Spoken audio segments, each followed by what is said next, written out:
Action Shelf.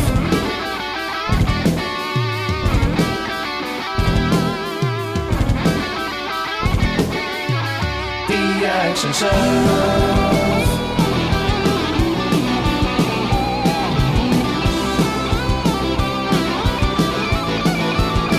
The Action Shelf.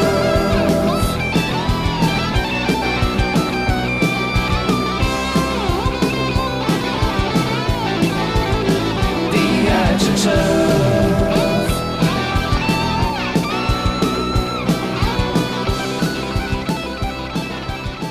Welcome back to the Action Shelf, the podcast that celebrates the greatness of the B action movie genre.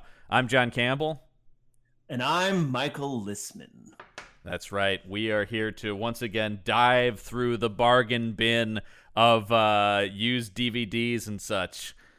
Because And boy, have we this week. Boy. Oh boy. My simple review for this week's movie is, now that's what I'm talking about. When we set out to do this show, this is the movie I imagined we'd be talking about. Not this specific, but like this kind of film. This style of film. This is the glory of. So first off, we're talking about 1985's Invasion USA. Yes. It is written by James Brunner and Chuck Norris. Who evidently is starring in this film. Didn't realize that. Writer and star Chuck Norris. Wow. Directed by James Zito. Or Joseph Zito, sorry. Joseph Zito. And this is the first film we've covered from the legendary Cannon Film Group. Right. Yeah. Which is huge because I've been thinking about doing, for years now, I've been thinking about doing something about action movies. And there was a period of time when I was considering just doing a podcast focusing on the films of Cannon because you totally could. Now, I'm glad we're doing a more expanded format, but we will come back to Cannon frequently on this show because they kind of had this market cornered in the 80s. They were the kings of the B action film of the 80s. Are they still a thing nowadays, or is that they are mostly not? No, they are not. Oh, interesting. I highly recommend that people check out a documentary called Electric Boogaloo, which is the story of Cannon Films. It is a wildly entertaining documentary about the rise and fall of Cannon. That's good. It is such a good documentary, and you see just how this was the brainchild of two Israeli immigrants. Menachem, let's see, I can never remember which one is which, and I can never remember their full names. But Golan and Globus are their where's the producers on this movie? Yoram Globus and Menachem Golan are their names, and they were these two guys who in the 80s, decided to just start funding these B action movies, and they are responsible for the career of Chuck Norris. There were definitely like Cannon stars that they had. Dolph Lundgren came out of Cannon. They did. Michael Dudikoff becomes their guy later on. We'll be talking about some Dudikoff films later. They launched a lot of the careers of these kind of. Jean-Claude Van Damme was a Cannon discovery. Wow. Later, like Stallone will make some movies with. He wasn't a discovery, but Stallone unfortunately makes probably his worst film for Cannon, Over the Top. His arm wrestling. You think that's his worst film? It's up there. You think that's his worst? What about Stop or My Mom Will Shoot? Well, all right, you got me there. That is actually his worst. You're right. So second worst movie is Over the Top. Okay. Cannon had nothing to do with Stop or My Mom Will Shoot. I'm not surprised by that. Much honestly. of Charles Bronson's later work is for Cannon. Much of that. Yeah. So they eventually take over the Death Wish franchise and things like that. Cool. They definitely, there is a Cannon style, and this movie is very much in it. Their big thing was they would get an actor signed on and a title, and then sell the movie based on that. So they would have no idea what it was, but they would already be selling it to theaters as Chuck Norris in Invasion USA. We don't know what the fuck it is, but doesn't that sound cool? So basically, their style of film creation is what we do at the end of these episodes. Basically, yeah. Who can we get? Interesting. Who can we get to agree? Who do we have under contract or anything like that? And then let's come up with a title, and then we'll hire somebody to make that into a movie. Yeah, essentially, Oh man, I mean, could you? We would have loved to have worked for Canon in the '80s, just being like, here's a I mean, title that and would an be- actor, write something. God, that'd be excellent. Make That'd sure it be doesn't such cost a- too much. That's also a big Canon thing. Yeah. Although I think yeah. this is one of their higher budgeted films, and it kind of shows. Yeah, I would say so. There's a lot of people in this movie. There's a lot of explosions. There's a lot of explosions. I don't know, 10 million rounds of ammunition fired. So many squibs. So many.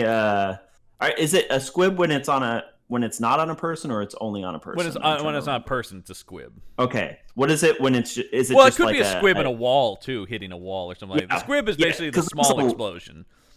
Because that's kind of that. There was a lot of that in this film. Like whole office spaces being shot to hell. I want to talk about that scene when they're just shooting empty offices for like 10 minutes.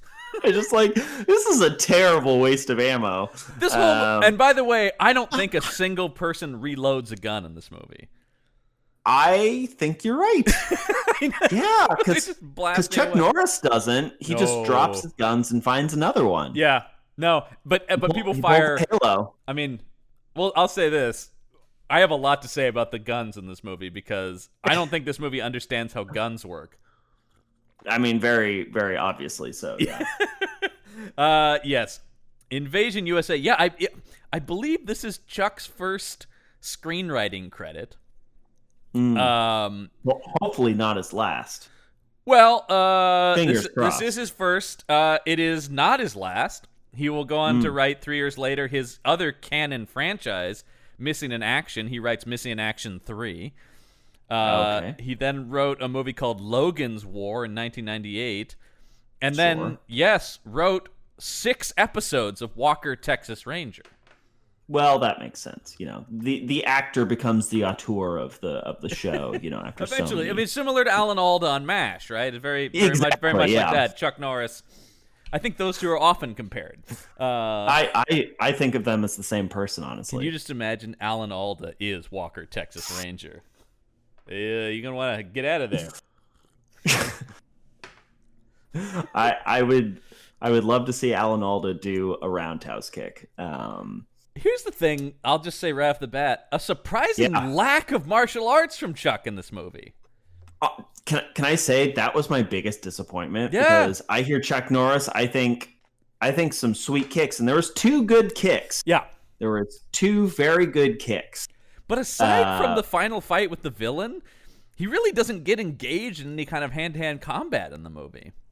Well, it's because guns never run out of ammo. So what do they need hand-to-hand combat for? You know? Let me, in case you haven't seen the masterpiece that is Invasion USA, and I would say this, of the 3 we've watched, this is the one to watch. This is fun. I think this one's more fun than the other 2 we've done, in terms of just pure, complete, cheesy insanity. I think so. The Substitute is comparable, I would say. Yeah.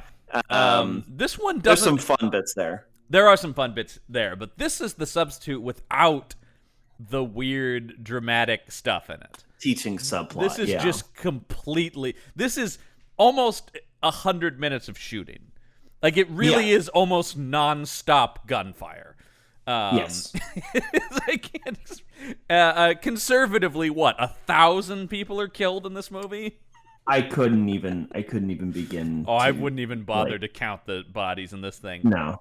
But if No. you haven't seen it, I will give you the 1-sentence plot description from IMDb.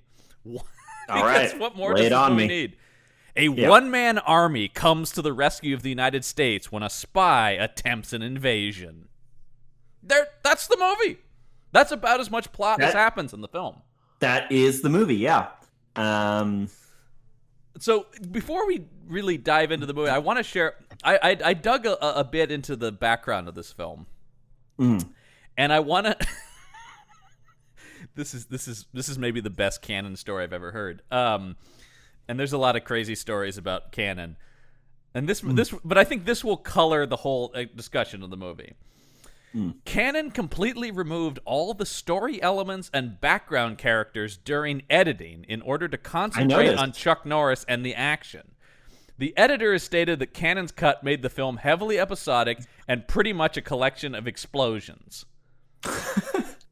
And that's pretty much what it is. I was thinking about this. I'm going, this movie has no plot, essentially. Nope. It has an initial setup of this invasion, and then it's pretty much just bad guys do something, Chuck shows up and kills them. Bad guys do something, Chuck shows up and kills them.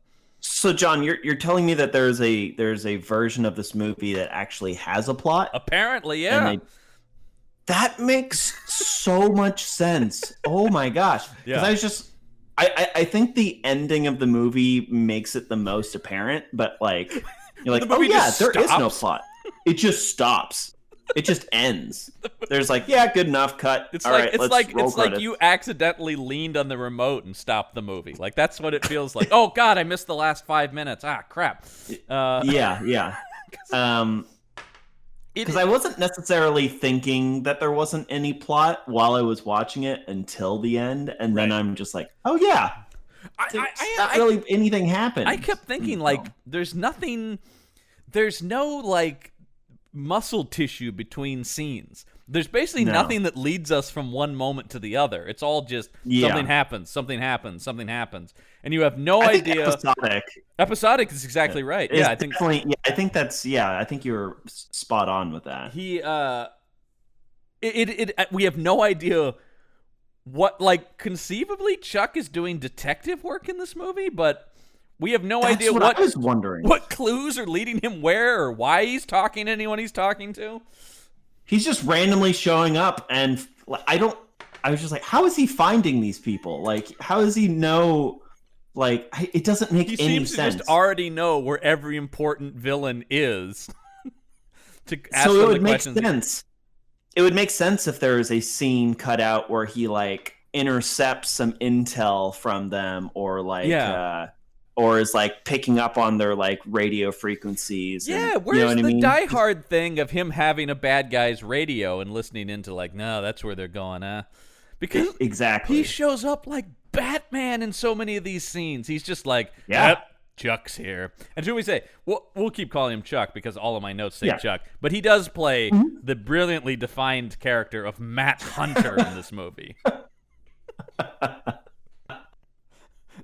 A character who has no characteristics. I don't know. No, literally none. I know nothing about this guy. It's such an interesting thing that action movies often do. I especially notice it in 80s action movies as well. But I mean, obviously across the board. But the idea of the like classic sort of masculine badass soldier hero is that they are completely flat on every single line delivery. They do not give away any motivations whatsoever. Well, some of that might just be the inability of Chuck Norris to express emotions. I've never seen a movie of his where he doesn't act like this. I mean, yes, obviously, yes, that is very true. He has no inflection on any line at any point in this film. It's like, it's not even menacing, you know? It's just flat. I mean, I love Chuck Norris as a pop culture icon, but Mike, the man just can't act. He's incapable of acting.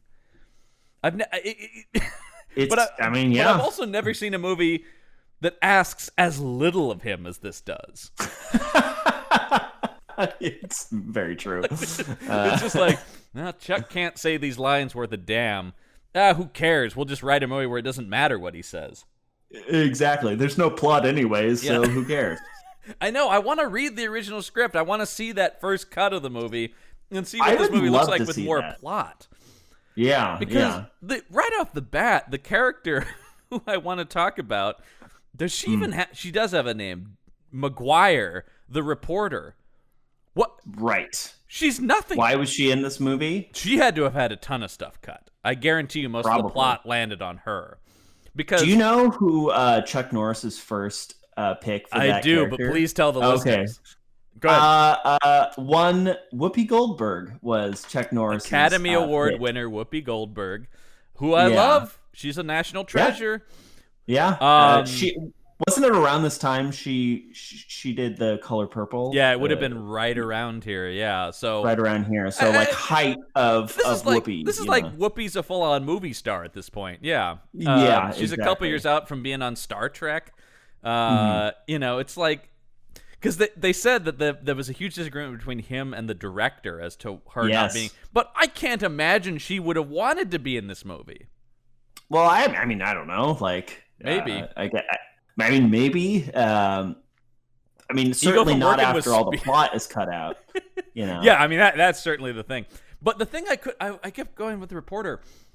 She's neither a love interest nor a sidekick. She's just around. Yes. On one hand, I was glad that the main female character wasn't just there to be a love interest, but the problem was that they didn't have anything else there. So, no, but it's because it's not. Yeah, she's not a love interest, but she's also not like helping Chuck in any way. She's just there to kind of berate him in most scenes. She spends most of the movie calling him a creep or an asshole or like, what the hell are you doing? And then he just is like, I don't care, whatever, I'm leaving. But there's never, like, I kept waiting for the scene where they team up. That never happened. They kind of teamed up. They kind of teamed up in the car chase, With yes, that's it. But I guess what I thought is then that would turn into the rest of the movie. She'd be with him, but instead he just abandons she just disappears. It's not like they never team up for the remainder, and then she's basically absent from the third act. Yeah, and then she shows. No, does she show up? No. I don't think she's there. I don't there. think she does. I don't remember her being there in the final. No. Once we get to what I dubbed the tank trap.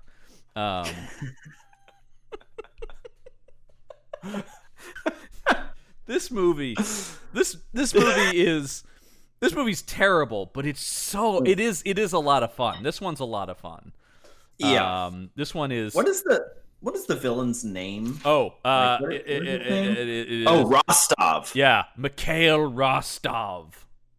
So his very clearly Russian voice makes me think that he's from the Soviet Union, but it's never explicitly stated. And then there's also people of various nationalities in this army. This is the big question I have. Where is anyone from in this movie? What invading force is this? It's not clear because it's not, again, it doesn't appear to be a country invading. It appears to be Rostov having hired random criminals to invade the United States. Yeah. Yes. And the idea is it's Invasion USA. And we see when the invading force comes, they send them to all these major cities in the U.S., but we never leave Miami. Oh, was it happening nationally? The scene because there's the initial scene where all the bad guys come in via landing boats, right? Yeah. And then they all go into trucks, and they're like, this one goes to Chicago, that one goes to Dallas, this one goes to the implication being we're going to destroy this country by causing chaos in all the major cities. But we never leave Miami, and there are lines from like newscasters about this violence is spreading all over the country, but we don't ever see that. It's also weird because the number of people who are part of this terrorist organization is so minuscule compared to like the might and power of the American military. Here's the thing. The invasion of the United States, it's so fucking huge. Forget even the might of the military. It's just so much land. Yeah. How can you possibly invade it, especially without a 1,000,000-strong army? Instead, he's got like 100 guys, maybe? 100 guys, yeah. And then, but later on, it sounds like it looks like all the 100 guys get called back to Miami. They do. There's a scene where because there's Rostov and the other guy whose name I never got. The other, the manager of the terrorists, the guy in the suit. Yeah. And because the whole thing in the movie is Rostov has this big plan to invade the United States. But wait. First, we have to kill Chuck Norris. Before we do anything else, we have to kill Chuck Norris. And then the other guy is always yelling at him about, like, you can't keep diverting resources and calling people back to just kill one guy. And he's like, no, yeah. you don't understand. That's the linchpin of the plan. If we don't kill Chuck Norris, the plan is ruined.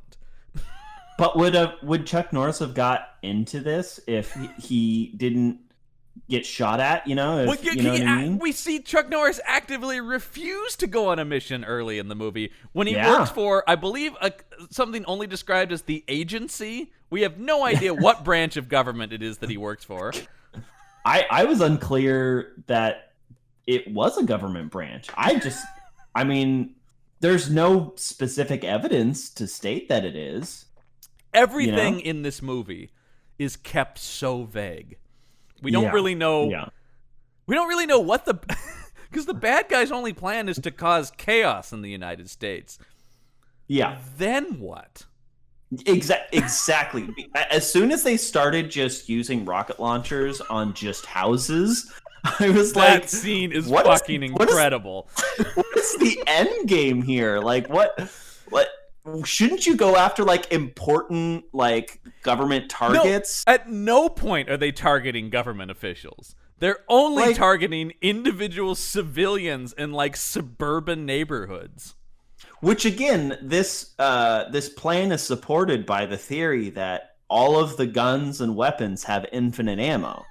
So like in this world where ammo does not exist, especially the rocket launchers. Especially the rocket. There's a lot of rocket launchers, and they never. You never see the. Oh, I mean, I'm always a big fan of rocket launchers in movies, and this movie is basically rocket launcher porn.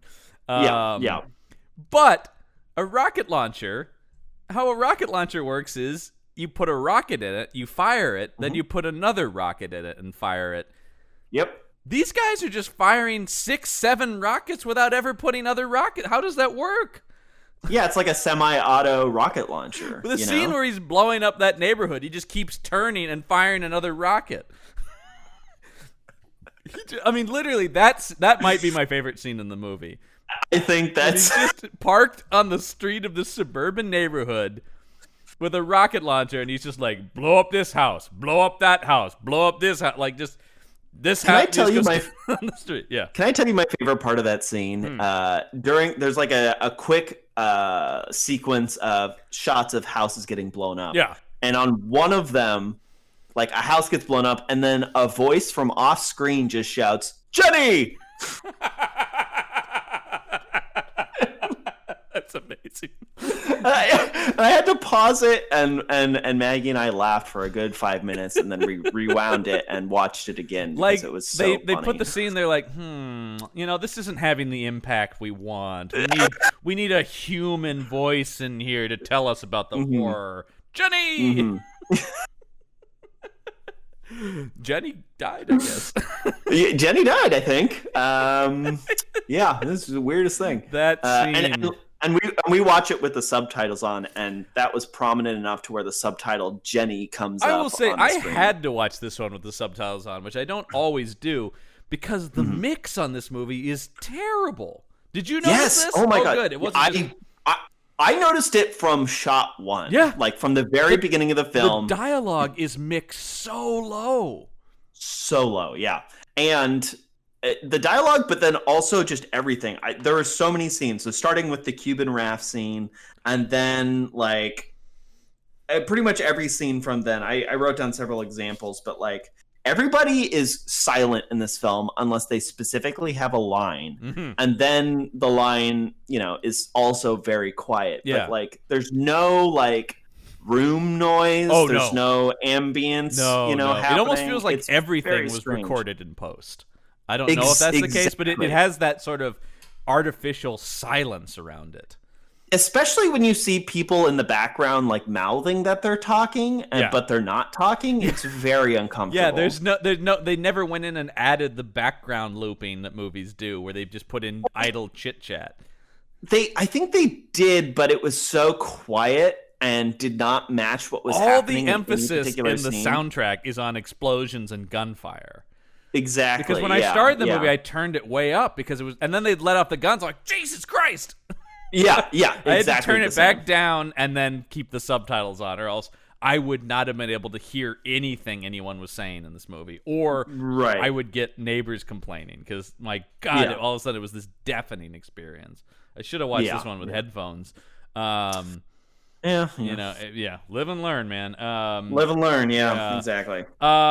You know you're in for a good time when a movie starts with a massacre of Cuban refugees. Like, right off the bat, 50 people are dead. I was very concerned at the beginning of this film. I'm like, where obviously the point was to subvert expectations, right? You know, but like, it's like, is this movie pro murdering refugees? You know, I had the same thought. It's a Chuck Norris vehicle. It wasn't. I don't know how much you know about Chuck Norris's political beliefs, but they do lean towards the right. Yeah. I don't know like the specifics other than he's fairly conservative. I think that's about as much as any of us know about the specifics. He's not like crazy alt-right, but he's definitely like old man conservative. Yeah. I mean, he dresses like an old conservative man. Yeah, and look, even in the 80s. Yeah. Oh, absolutely. I mean, he was the American hero in the 80s. Exactly. Yeah. And for almost the entire run of this movie, he either has just a vest or an open shirt.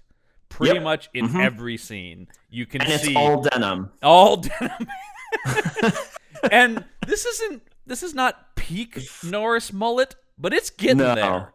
It's getting there. Yeah. We're seeing the beginnings of the mullet. But exactly. My God, you watch like Code of Silence or something like that, and that mullet, oh boy. It's as big a character in the movie as he is. Yeah, well, it's that's half of what the 80s are, you know. The beginning of this movie, immediately, I will say for the first, 25 minutes of the movie, I had absolutely no idea what was going on. Yes, I would agree with because that. I think they cut all the plot. Because it starts with, this, I don't know, what are they, Coast Guard, immigration, whatever this boat is. That pulls up alongside this raft of Cuban refugees. And, of course, they turn out to be Rostov and his men, who just murder... What? Like I said, like 50 of these refugees. 50 people, boat. They just mow them down. But then they open up the boat, and it's full of cocaine. I think it's cocaine, a literal boatload of cocaine.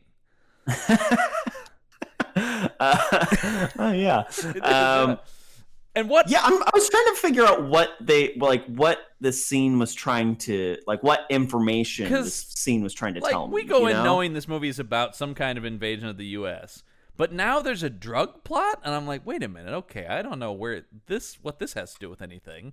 And that doesn't come up later. Like, they sell the drugs to a guy. Oh, do they? They do. They go to that slimy drug dealer, who they end up shooting him in the balls, and they throw that woman out a window. You know that scene? Right. I do remember that. Okay, but I don't know what they got from doing that. That's the thing that made no sense to me. Like, we see them sell the cocaine. Oh, because there's an amazing... Because they take the cocaine to the slimy drug dealer, who's played by Billy Drago, by the way, who... he looked familiar. A great villain in, like, every 80s action movie, Billy Drago. He's in one of my favorite movies ever, The Untouchables. He plays Frank Nitti in that. Plays a real scumbag in that movie. But you've seen him in a million things. He's one of those guys. Yeah. He was the bad guy in The Adventures of Briscoe County Jr., the Bruce Campbell show. Oh, yeah. Oh, sweet. John Bly, yeah. Amongst other things. But so they go to him, and they give him the cocaine. He's like, "Hey, this is good shit, man." And then there's a woman with him, and she's going to snort the cocaine. Yeah. And Rostov smashes her head down so that whatever she's snorting goes into her nose, and her nose is pouring blood now. Yeah. Then he slams Billy Drago against the wall, sticks his gun down his pants, and shoots his balls off, conceivably. Yeah. There's a lot of unnecessary crotch shots in this film, I would say. There definitely are. He didn't have to shoot him in the balls. It's not like the gun was already in his waist and he fired it. He places his own gun down that guy's pants. Just to shoot his balls off. This is his main move, like it's a signature. It's it's a Rostov murder when a man's balls are blown to pieces. You know what they say, Rostov balls off.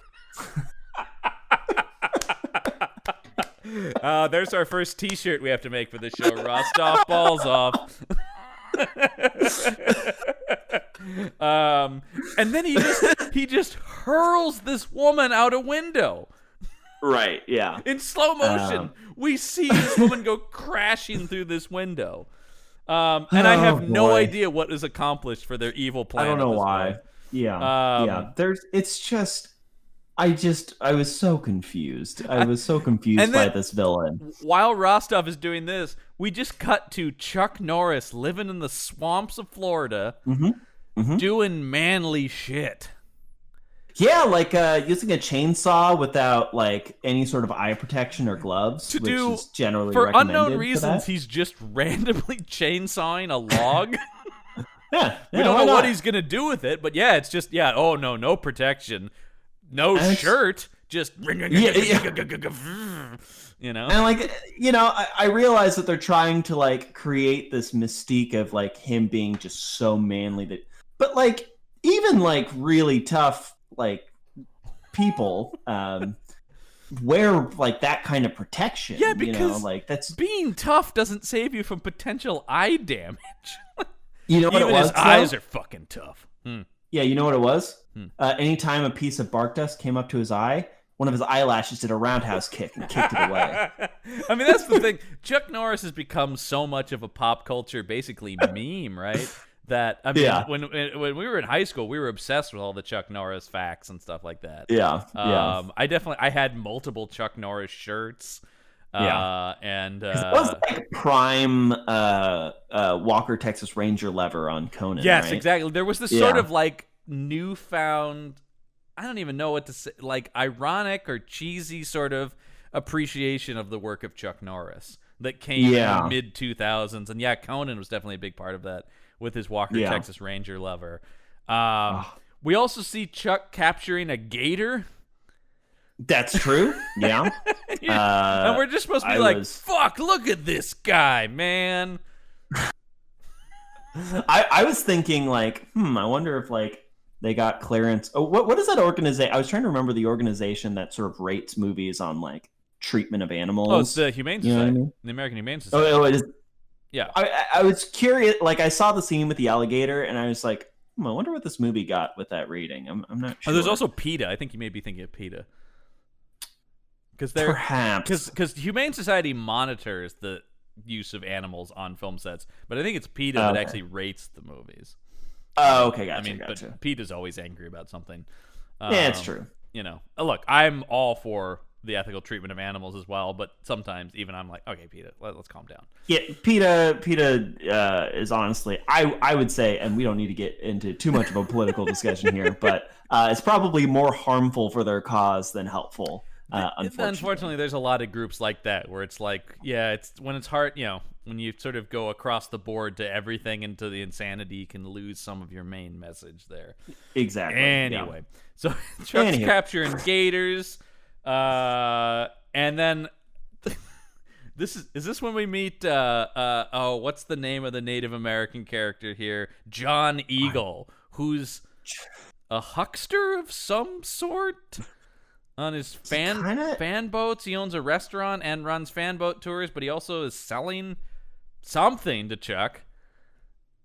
So I think Chuck's first spoken line in the movie is John Eagle offers him a jar of frogs and says something like, "Oh, good eating tonight." And Chuck just goes, "I'm so sick of frogs." Now, we know nothing about this character. Either one. We don't know anything about John Eagle. We know nothing about Matt Hunter. Well, now we know that he doesn't like frogs. Yeah. So he's so sick of frogs. He's sick of frogs. I think it's the next scene we're introduced to a character who I wish had been in the movie more, which is Chuck's pet armadillo. Oh, I loved that armadillo. And so he's just cute. out of the movie. I thought this was going to be a running thing throughout the film, him and his armadillo. No, but the armadillo was great. He's the best character in the movie.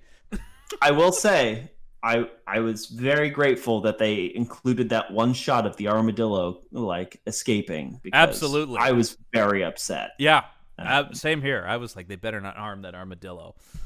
But I thought that was going to be his sidekick throughout the movie. No. I figured it would. No. Yeah, no. No. I mean, no. Also, it just should be, besides us liking him, because they spotlight him a lot in a number of shots early in this movie. Like, he's going to be important somehow. No. It's a common thing that we've pointed out with a lot of these films where they highlight something like it's going to be important, and then they just immediately discard it. You know, it's very strange. It's constant. It's insane. Can I just say that John Eagle, you said his name? Yeah, John Eagle, was. Did he give you like Crypt Keeper vibes? Ooh, a little bit, yeah.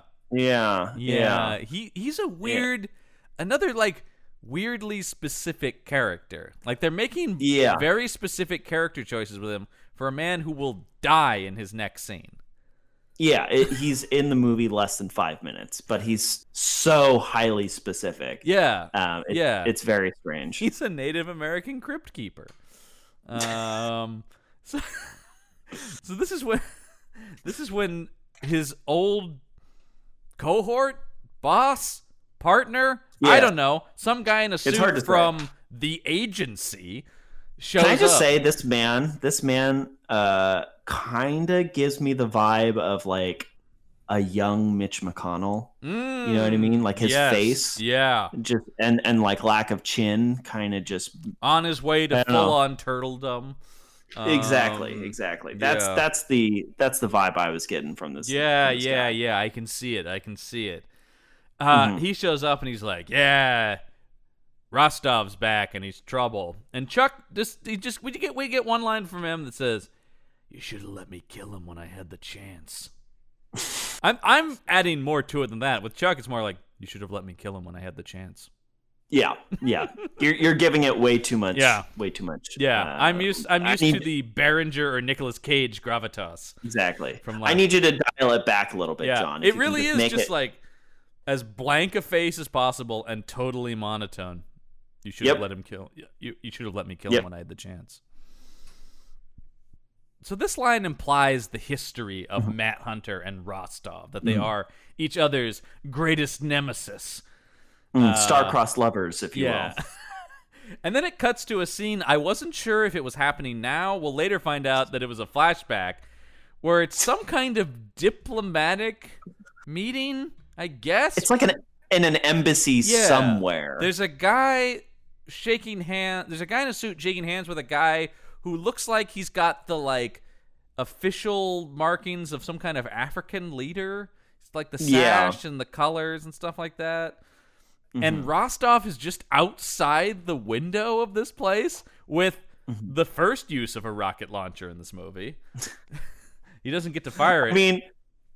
I mean, why have a sniper rifle to ensure that you hit your target when you can use a rocket launcher and just it's so strange. The thing I like about this too, he's lining up the shot with the rocket launcher.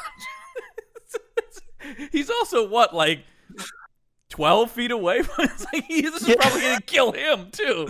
That happens a lot in this film. People firing like point blank rocket launchers. Oh my god! I mean, I can't wait to talk about the rocket launcher duel at the end of this movie. Yep. When all of a sudden there's a gun put to Rostov's head, and wouldn't you know it, it's Chuck. And I didn't know that this was a flashback at this point, so I'm going, no, shit, he's already got him. Yeah. I guess the movie's over, huh? 10-minute movie, Jesus. This is our first entry in best one-liner of the film, and this becomes a runner throughout the movie, and it's Chuck saying, "It's time to die." And then doesn't shoot him, even though it's time to die. Instead, kicks him in the face. And then, do you think that he got like intel right then? It's time to die. No, wait, you can't kill him. Sorry. Yeah. Sorry, maybe Matt. they must have cut that. Now I'm just thinking anything I don't understand is it's something that was cut. Yeah, exactly. You get it. I guess maybe we don't hear it because this is technically from Rostov's perspective, since he wakes up from this as a dream. And I love it's a nightmare. He has a night terror of Chuck Norris. Oh, because I love this line when the other guy comes in and goes, "Do you have the dream again?" He goes, "No, it's my nightmare." I do want to spotlight. I love Richard Lynch, who plays Rostov in this movie. He is full on comic book bad guy chewing the scenery in this thing. This is gonna shock you. He's not from Russia. I had a feeling. He's from Brooklyn. Hey, what you gonna do? Hey, wait, I'm Rostov and whatnot. And then this is where they get into this argument about like, no, we can't worry about this guy. He doesn't even work for the agency anymore. And he says, he's not a threat to us. And Rostov says, as long as he's breathing, he's a threat. Are you getting the sense that Chuck's a real badass in this movie? I'm frankly not sure, John. They just haven't really implied anything about it. I just don't know. So anyway, they form up a fan boat hit squad to go out and kill Chuck. Like you do. I love this whole thing of them driving out in their fan. There's a lot of fan boats early in this movie. That's true. Because we're back in Miami, by the way. We were in Miami for The Substitute. Now we're back in Miami for Invasion USA. Return of the fan boat. Well, somebody got killed in that fan boat in The Substitute, if you remember.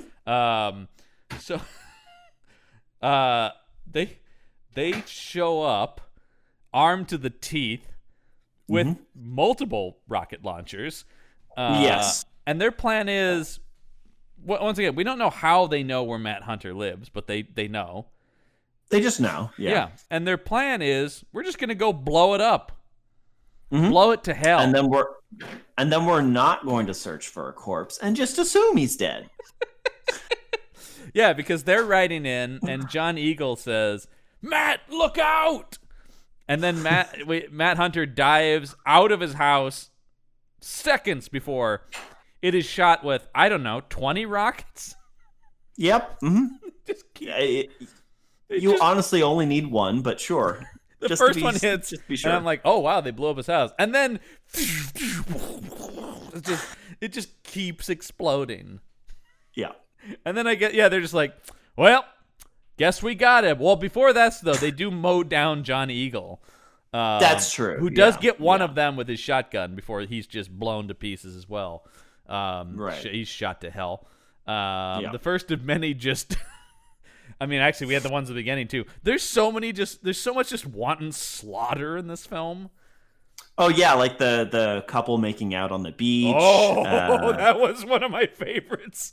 I was just like, wait, why is this turned into like, I don't understand why this is Jaws all of a sudden. I know, just right? For a second, like they're swimming in the ocean. I'm like, one of my favorite things in the movie are the weird little interludes before mass murder. We get like a little taste of character, then everybody gets wiped out. Yeah, just a little splash of it. So it's not just randos getting killed. We get to know them a tiny bit, and then they all get murdered. But it did feel very horror film-esque, like the young horny couple gets killed, that kind of thing.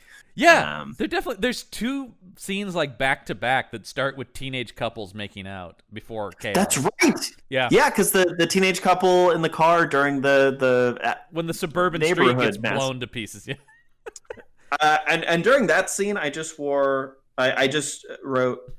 this movie's about war on Christmas because that was Maggie's contribution. The random inclusion that it's Christmas kind of late in the film for it to be like all of a sudden it's just like I just wrote down, oh, it's Christmas. And that goes away. There stops being Christmas decorations until like one other point in the film. The mall is Christmas. Yeah, exactly. But you don't generally get a feeling of Christmas. It's sort of when they want it to feel like Christmas. Because I guess that's another attack on America. It's this whole thing about like American values are being slaughtered by, once again, by who? Are they what? What do they want? They just want to sow chaos in America. I guess that's the thing because this is when the random murder these two teens are just making out on the beach And this guy watches him for a little bit, and then he's like, okay. And then he just comes up and shoots both of them in the face. Yeah. Like brutal execution-style murders of these two. Yeah. Which, once again, just random, brutal deaths for characters who have no importance to the plot. Totally unnecessary, yeah. And then, this is when the landing boats show up. And all these... Right. all these... I just call them terrorists because we don't know what else they are. They're not an army. They're not unified in any way. They're not from anywhere specific.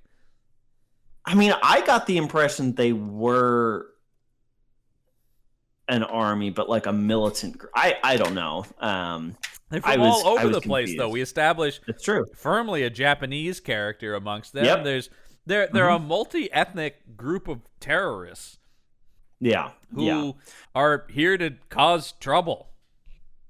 And also, we mentioned this briefly before, but like this movie assumes a lack of Coast Guard, a lack of like surveillance, like because these Normandy style boats would be noticed by the American government. Approaching the coast of Florida? Yeah, somebody would be on this.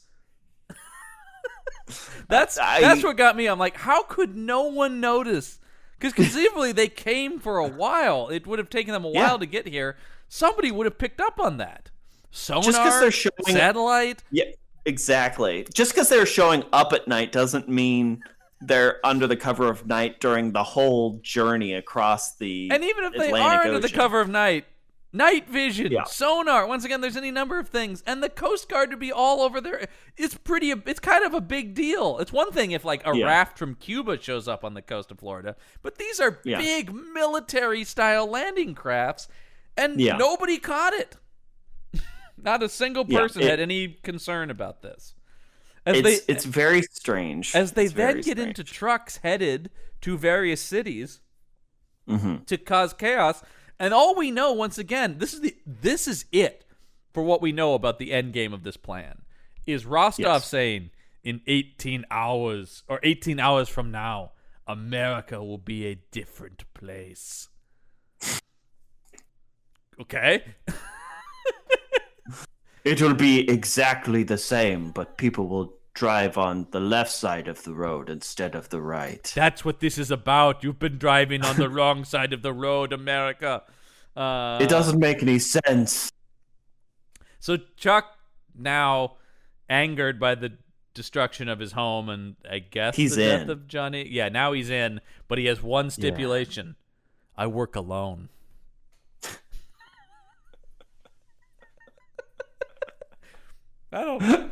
Okay. All right. You do you, Chuck. Like, I'm not going to... I understand this is like a massive invasion, right? I work alone. I work alone. And then later he, like, maligns the fact that he's only one man and, like, there are hundreds of attacks happening all over the country that he wishes he could stop, but... You specifically asked not to have backup. Right.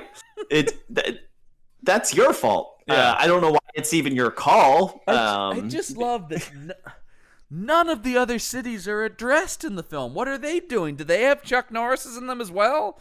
I mean, sure. One has Steven Seagal. One has Sylvester Stallone. One has Van Arnold Damme Schwarzenegger. is just kicking one a has guy John in New Claude York. Van Damme. Exactly. I kick you. Yeah. I just love the idea that, like, no, the entire crux of this is in Miami. It's in Miami. Well, because they talk about later, once Rostov is taken out, the whole thing falls apart. What? There's a number of scenes. There's a couple scenes of dialogue about this. Without Rostov, this plan will be over. They wanted to make sure that the audience understood that as soon as Rostov dies, there's no threat. Are they like drones? Once he dies, all the other terrorists just drop dead? Yeah, they just kind of turn off and depower down. You know, they power down. Yeah. They're like the Chitauri in the Avengers. Once you destroy the mothership, everything else shuts down. Exactly. Yeah, it's just like that. Then we have Rostov completely decimate a suburban street. But we first have to establish a suburban family and it's Christmas time and kids arguing about who gets to put the star on the tree. And then Rostov just comes in. And I love Rostov's line here where he's looking around at all the neighborhoods and he goes, "They make it so easy for us." Like, by being civilians? What do you mean they make it so like... Is the idea that, like, wherever they come from, like, civilians don't, like... Everyone is a soldier of some sort? Right, exactly. I'm not really sure what he means by this line. We don't have innocent people without weapons in our country. Now, no.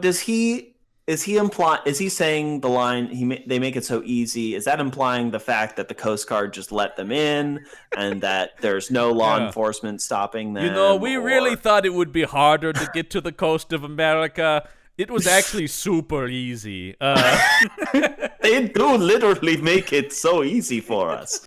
We kind of just walked in. We were prepared for so much more, but we just sort of showed up and no one said anything. I don't know. It's this weird thing about these types of films that, like, it on one hand glorifies sort of like the American sort of ideal and like it's like an American power fantasy, but then also on the other hand, like every military organization, every like police organization, they're all basically, they're almost not in this film until the very end of the film. Yeah, you're right. It's true about a lot of these movies. It's always sort of this thing about rah-rah America, but all the structural pieces of American protection or whatever, law enforcement, military, are always incompetent, non-functional, and it's always down to like one guy or a group of people who ultimately have to do it. Yeah, it's ultimately the only option that you can rely on is vigilante justice. Because even before the invasion has really started, they're like, Chuck Norris, you're the only person who can do this. The government, everybody else is busy. The U.S. government has given up from moment one and said only Chuck Norris can do this. Yeah. Well,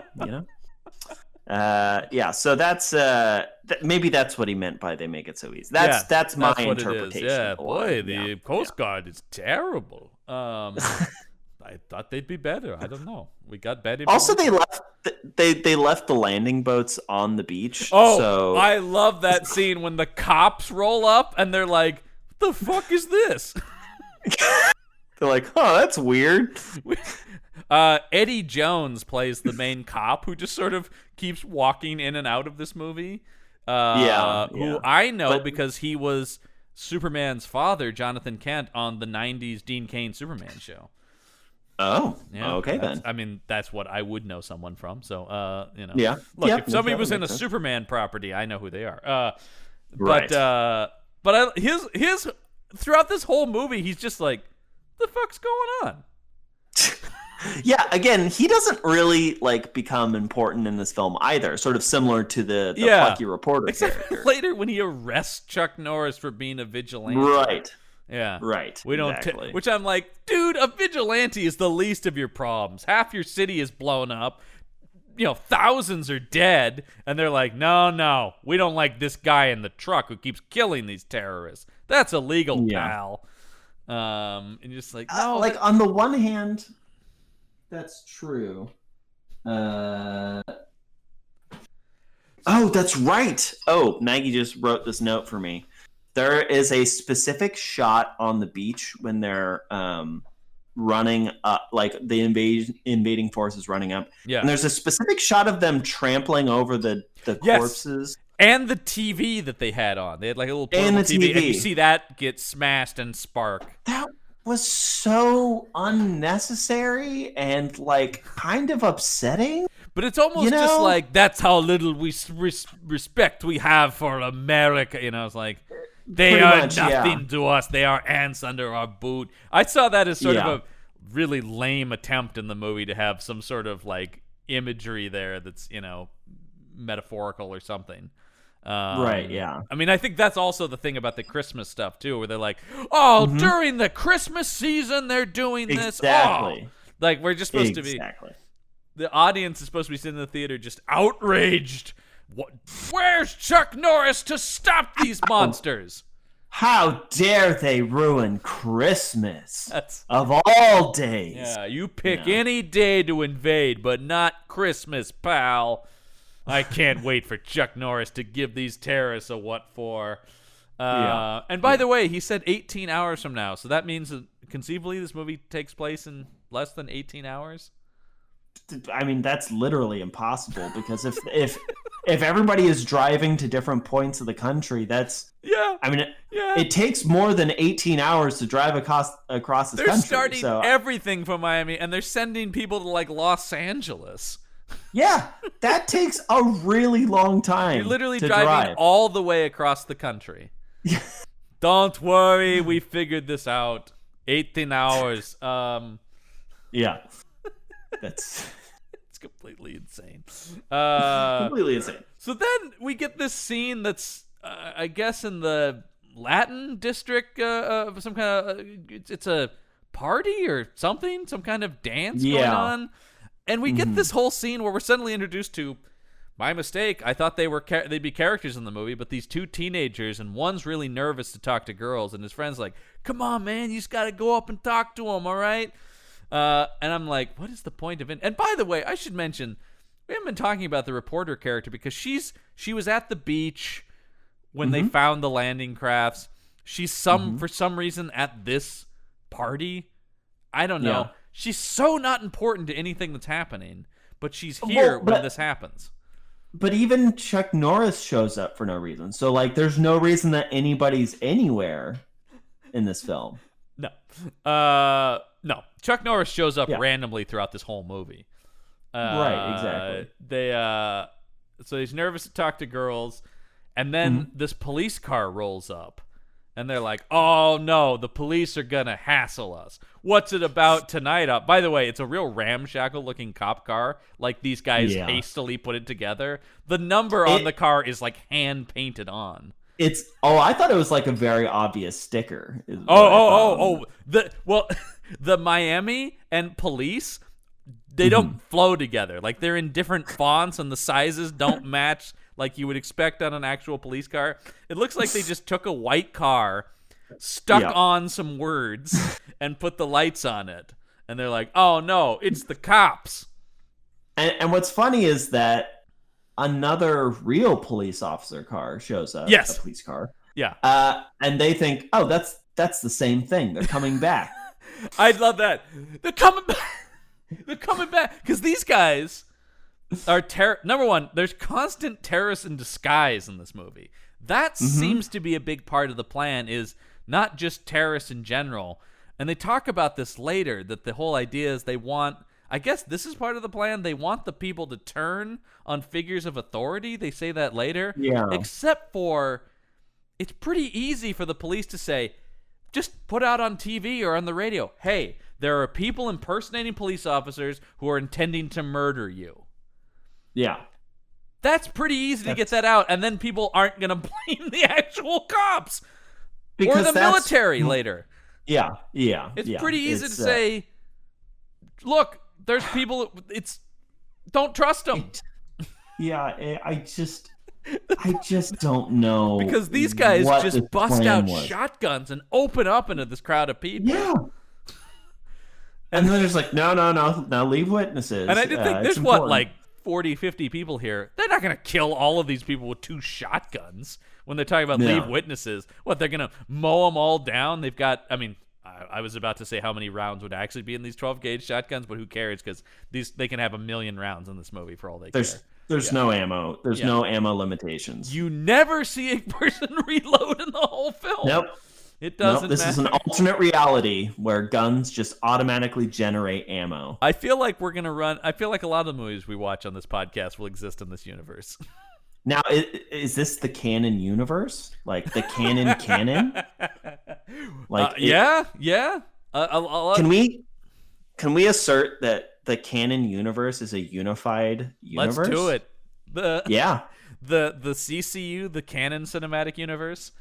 Exactly. Yeah. Let's try to make every time we do a canon movie, let's try to make it fit with the other canon movies. That's a perfect. Good thing to look out for. Great. Because we do have more canon films coming up. I mean, we couldn't do this podcast and not talk about a lot of canon films. It's just inevitable. Exactly. They did. Yeah. I do have a note here that they did write a sequel to this movie, and Chuck said no, and then they made it anyway, and just kept the name Matt Hunter, but Michael Dudikoff plays him. Okay, all right. So there is a sort of sequel to this movie. Sort of sequel. Yeah. Like, it's the same name. It's the same name, but there's no specific mention of the events of this film. Okay. And it's called Avenging Force, and it was made the next year. Wow. Quick turnaround. Yeah. Yeah. I just like... there's the promotional poster that still has Chuck Norris on it, because once again, they make posters before they make movies. So you can see on the IMDb the poster they used to sell it with that says Chuck Norris, Matt Hunter is back. And the title at that point was Night Hunter. Night Hunter. But then it ended up being called Avenging Force. But the guy's name is still Matt Hunter, even though he's played by Michael Dudikoff. Well, it worked in The Substitute with Treat Williams. Treat Williams, yeah, who actually doesn't play the same character, though, in the sequels. Oh, for some reason I thought he was the same person. No, it's more insane. It's a different guy doing the same thing. It's just another Special Forces guy who goes undercover as a substitute teacher. Okay. I honestly don't know which option is more nonsensical. I really don't. I don't either. And they get more insane. We'll get to the substitute sequels eventually on here, because there's one in a private school, there's one in a military academy, there's one where he's a football coach. They get nuts. They start nuts. They get crazier. So exactly. Then they attack the real police, who show up to be like, what's going on? We heard a bunch of gunshots. And they're like, fuck you, get out of here! Because then one guy does yell, they're coming back!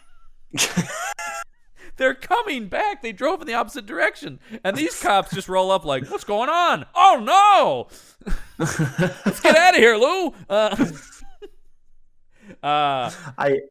Then we get one of my favorite scenes in the movie, which is Chuck Norris driving through the bad part of town. Oh, my God, yes. And it's a real bad part of town.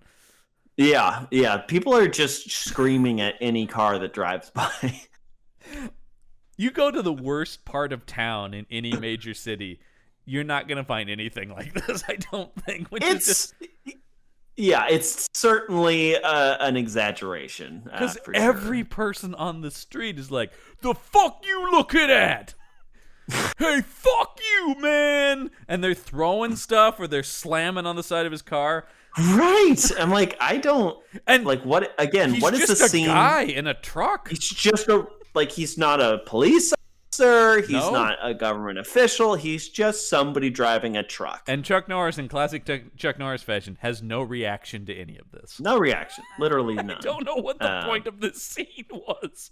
Well, exactly. I was wondering, like, why is this in the film? What are they trying to communicate with this scene? How does it relevant to anything that obviously it's not relevant? No. There's no reason to put it in. But like, why, like things are put into movies on purpose usually. Yes. So like, what is the intent of this scene?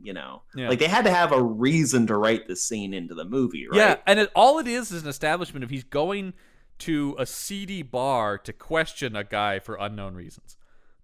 Okay, yes, but couldn't they just cut to him entering the bar? Yeah, and that would show how seedy it is? And the bar is filled with scummy characters. Yeah. Right. Yeah. We're pretty used to scummy bars in action movies. That's pretty common. That's true. That's sort of shorthand in a film for being like, oh, look at this place. Am I right? Yeah. There's usually like lackluster stripping happening in the background, which there definitely is in this movie. It's the only moment the movie has boobs in it, which I'm surprised, knowing Cannon's other work, that this is them showing restraint. Because I was surprised when the couple was making out on the beach that we didn't get the woman taking her top off, because I thought that was going to happen. It's 1985. This is a Cannon movie. I was absolutely shocked that didn't happen. Because there's I mean, no maybe question it was boobs and bullets were the name brand at Canon. Canon, we have boobs and bullets. That needs to be a tagline for a movie. Boobs and bullets. What Boobs else? and bullets. What do you want? Hey, what do you want from us? We literally put it in the tagline. So, I think this time they felt all right because they were so stacked on the bullet side that they're like, we can keep it cool with the boobs because we have enough bullets for like 6 movies. There's always a ratio, between full-on balls-to-the-wall action and then just straight-up pornography. So, like, we need it to be somewhere. And one thing I love in a lot of, especially when we're talking about movies from the 80s and 90s, and we'll keep an eye out for this a lot on the time, is there will always be random scenes in strip clubs. Just because they're like, we need to get boobs in here, but there's no story point to do it. Okay, we'll just have the bad guys meet at a strip club. That's constantly the case. It was in The Substitute. Yes, that's it was one of the it wasn't in Primal, and not only because it doesn't fit, but that's not as much the case in modern movies. The need to put in nudity to draw an audience isn't there because everybody has access to all the nudity they could ever want in the world. Right. So the idea of that there's not as much impetus to get that into modern films, but you definitely see it very much in the 80s and 90s. It's a term that would later be referred to as sexposition, is sort of the joking term screenwriters call it. I have heard that. Yeah. A lot of people, Game of Thrones is very guilty of sexposition, where there'd just be a lot of naked people about in scenes that were otherwise just conversations and exposition stuff. Exactly. So you're just like, oh, but look, we're in a brothel, so Anyway, Chuck goes into the seedy bar, and we get our second nominee for one-liner of the movie. Now, Chuck has a couple of one-liners that are more two-liners, but we're going to count them as one-liners. Because this guy is standing there, he's holding a bottle of beer, and he just stops Chuck as soon as he enters the bar, and he says, "Hey, I don't know you." And Chuck says, "That makes us even. I don't know you either." Oh, snap! Got him. Yeah. Well, and then he really gets him when the guy keeps like, "Hey, you can't come in here." And Chuck grabs the guy's hand holding the beer bottle and crushes the guy's hand with the bottle in it. And then the guy, and I'm just like, brutal. It's pretty brutal for a guy who seems like an asshole, but isn't really a villain per se. No, there are ways to deal with somebody up in your business without. Even if Chuck had just punched the guy, that would have been less brutal than this. Like, that guy's got shards of glass now embedded in his hand. He's got to go to the hospital. Yeah, and again, thinking about what this is communicating, it's like. It's not, to me, a person watching this movie in 2021. Yeah. It's not communicating to me that Chuck Norris is a good person. It's just somebody who you shouldn't fuck with. I don't know that Chuck is a heroic character in this movie. I don't think so. I know he's supposed to be, but he never really does a lot of truly heroic things in it. I would agree. I would say that he causes almost as much destruction. There are several points in the movie where I thought Chuck has now just made it worse. Like, Chuck has added to the chaos in several scenes. I want to say, because I read Roger Ebert's review of this movie. Oh, yes. And I want to cite what he calls Chuck Norris in this film. Not a fan, by the way. Not shocking. a fan. Well, as he says here, he hardly even interacts with the other people on screen. He simply steps into the frame when needed and blows somebody away, which is true. But we can keep talking about this scene. I'll find it here. So Norris has come into this bar because he's going to question a guy. He basically just goes up to a guy and goes, "Where's Rostov?" Right. And I don't know who this guy is. I don't know why Chuck has come here. He just, this guy seems to he points him to another guy who might know where Rostov is basically what this is. So is the film implying that this is where Chuck Norris gets all of the intel on where all of the attacks are happening? Is that? It could be. There's two guys that he questions. There's this guy in the bar, and later there's the other guy who's with the prostitute, who he stabs in the hand. And here's what he says. Here's what Ebert says of his character. He says, as little as possible, and the role has no particular individual characteristics. He's just a mindless violence symbol. Right. Which I think is fair. He's not a hero. Yeah. He's a mindless violence symbol. Yes. And I find the last line of Ebert's review is just, is this film bad? Real bad. He's so disappointed because he had really liked Code of Silence, the movie Chuck made before this, which is probably the best, most legitimate film that Chuck Norris made.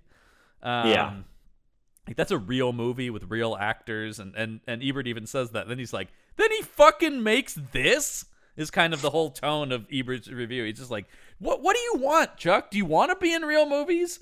I don't think he does, honestly. I think he had a moment where he could have. If he had definitely continued to go down that road, maybe taken some acting classes. And continue. I think the key there, though, is continue to surround himself with quality actors. Because that is something, like Schwarzenegger, right, is somebody who does that. He gets real directors. He's not the greatest actor in the world. I've often said, though, Arnold gets better as the movies go along. I would agree with that, yeah. He stays in his lane. But Arnold, here's the other thing, though, is Arnold has just an inherent charm that Norris doesn't have. Even Arnold not being a great actor, he's got a screen presence. There is something about him that draws you to him. Norris is just a block of wood. Now, the only time Norris is exciting is when he's doing his martial arts, though. Exactly. Which he doesn't do in this movie. Yeah, it made me so That's sad. What's insane. I wanted some roundhouse kicks. There's not even a roundhouse kick. There isn't John. a roundhouse kick. I'll tell you this as well. This won't be the last Chuck Norris movie we do. Of we'll be course, looking for, we may have to talk about Lone Wolf McQuaid at some point. I think so. Him and David Carradine. Just the name alone. Him and David Carradine, and that has a lot of Chuck Norris roundhouse kicks in it. Excellent. Because that's two kung fu guys fighting each other, so exactly, yeah. It's pretty great. So anyway, Chuck questions this guy, and he gives him, I guess he points him to the other guy. Once again, the detective plot of this movie, I don't know. I was just like, what? I assume it was there before they cut it out. But all of this just sets up our next nominee for best one-liner of the movie. This guy, as Chuck Norris is leaving, says, "I'll see you in hell." And Chuck says, "Send me a postcard."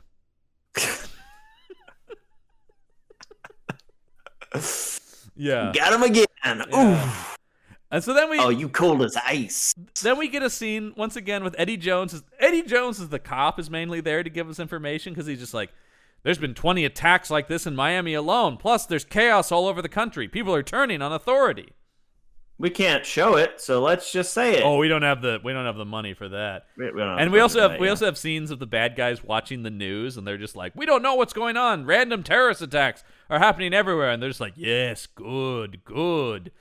I like the sequence of, instead of changing the channel, he just puts each television on mute, and just listens to them individually. He's just switching from TV to TV. Yeah. I'm like, that's not a very efficient way to watch the news, my friend. I love it. It's just like, yeah, he's a bad guy. This is what he does. What does he do? He has multiple TVs, and you just keep swapping between them, going like, I wonder what CNN says. I have that on TV4. I did love that as well. Let's check out C-SPAN. Yeah. Who put ESPN on TV6? They're not reporting about terrorist attacks at all. Real funny, guys. My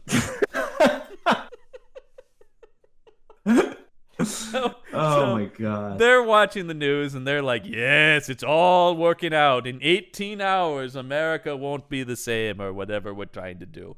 But theoretically, time has passed because... Yeah. because it seems when like they first 3 days landed, have it was passed, at night. least. Right, because when they first landed, it was night. Yeah. And then it was the next day, and they were investigating the beach. And that next day is also when they go to blow up Chuck Norris's house. Exactly. Then it was night again when Chuck Norris went to that bar, and also when they shot the people at the dance. And now it's morning again.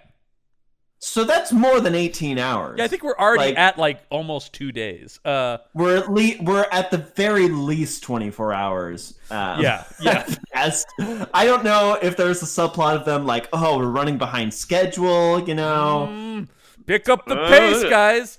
Oh, it turns out Las Vegas is a lot farther from Miami than we thought. Oh, we're not meeting our quota, our terrorist quota.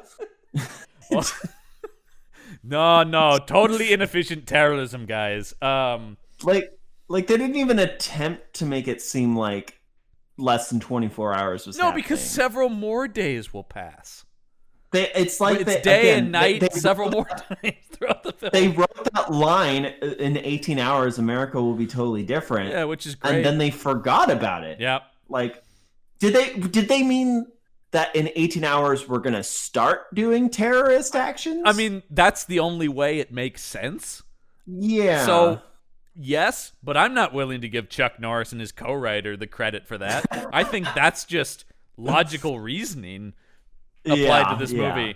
I mean, every time the whole time I was watching this, I just kept going, "Yep, this is what I would imagine a movie written by Chuck Norris would be like." Pretty much, yeah. I don't specifically remember Missing in Action 3. Those are also movies that are up to talk about. Those are canon.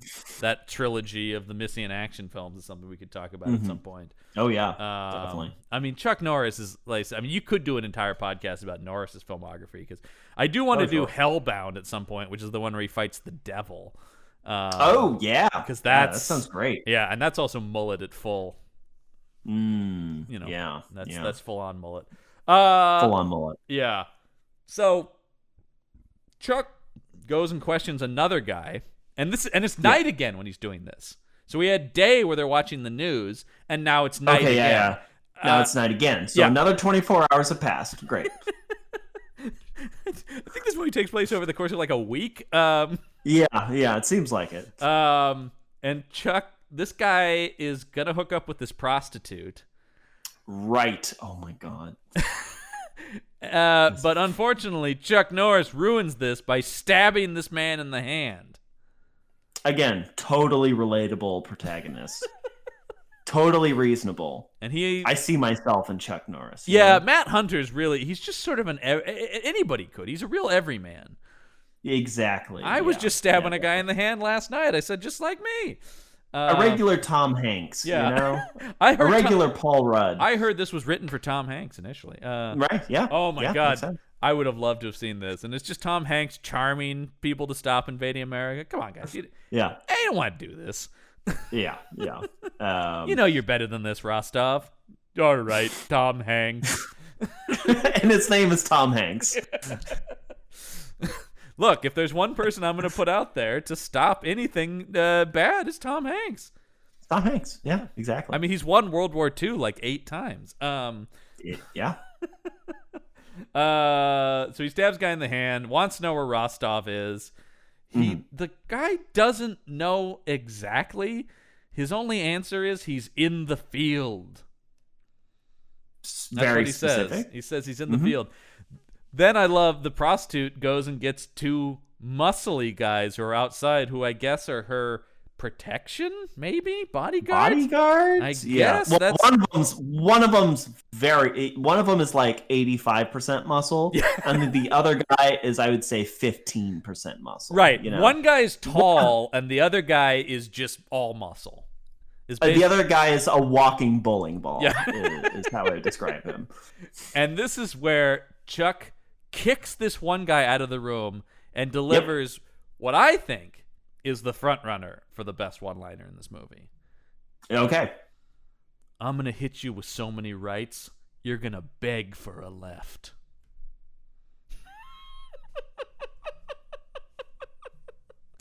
Come on.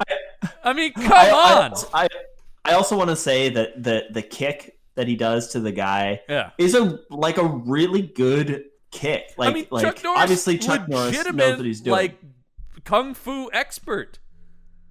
But like, and also the guy who gets kicked sells it pretty well too. So he like, does. it Probably looks just a stunt like guy. he legitimate. I mean, yeah, exactly. Yeah, but it looks like he legitimately just punted this guy out of the room. Because when that happened, I thought, oh, here we go. Chuck's gonna start doing his kung fu. No, just that one kick. He just gives you little tastes of his ability throughout this movie. I just which is more frustrating. If he did none, I would be better. But the fact that you're like, oh, you could have done it, Chuck, and you wrote this movie. Yeah. He could have given himself plenty of excuses to not have his guns, you know? Yeah. No, but unfortunately, they did set in a world where guns never run out of ammo, so he never has to throw them down. True. And even if he does throw them down, he's just picking up bigger guns. Exactly.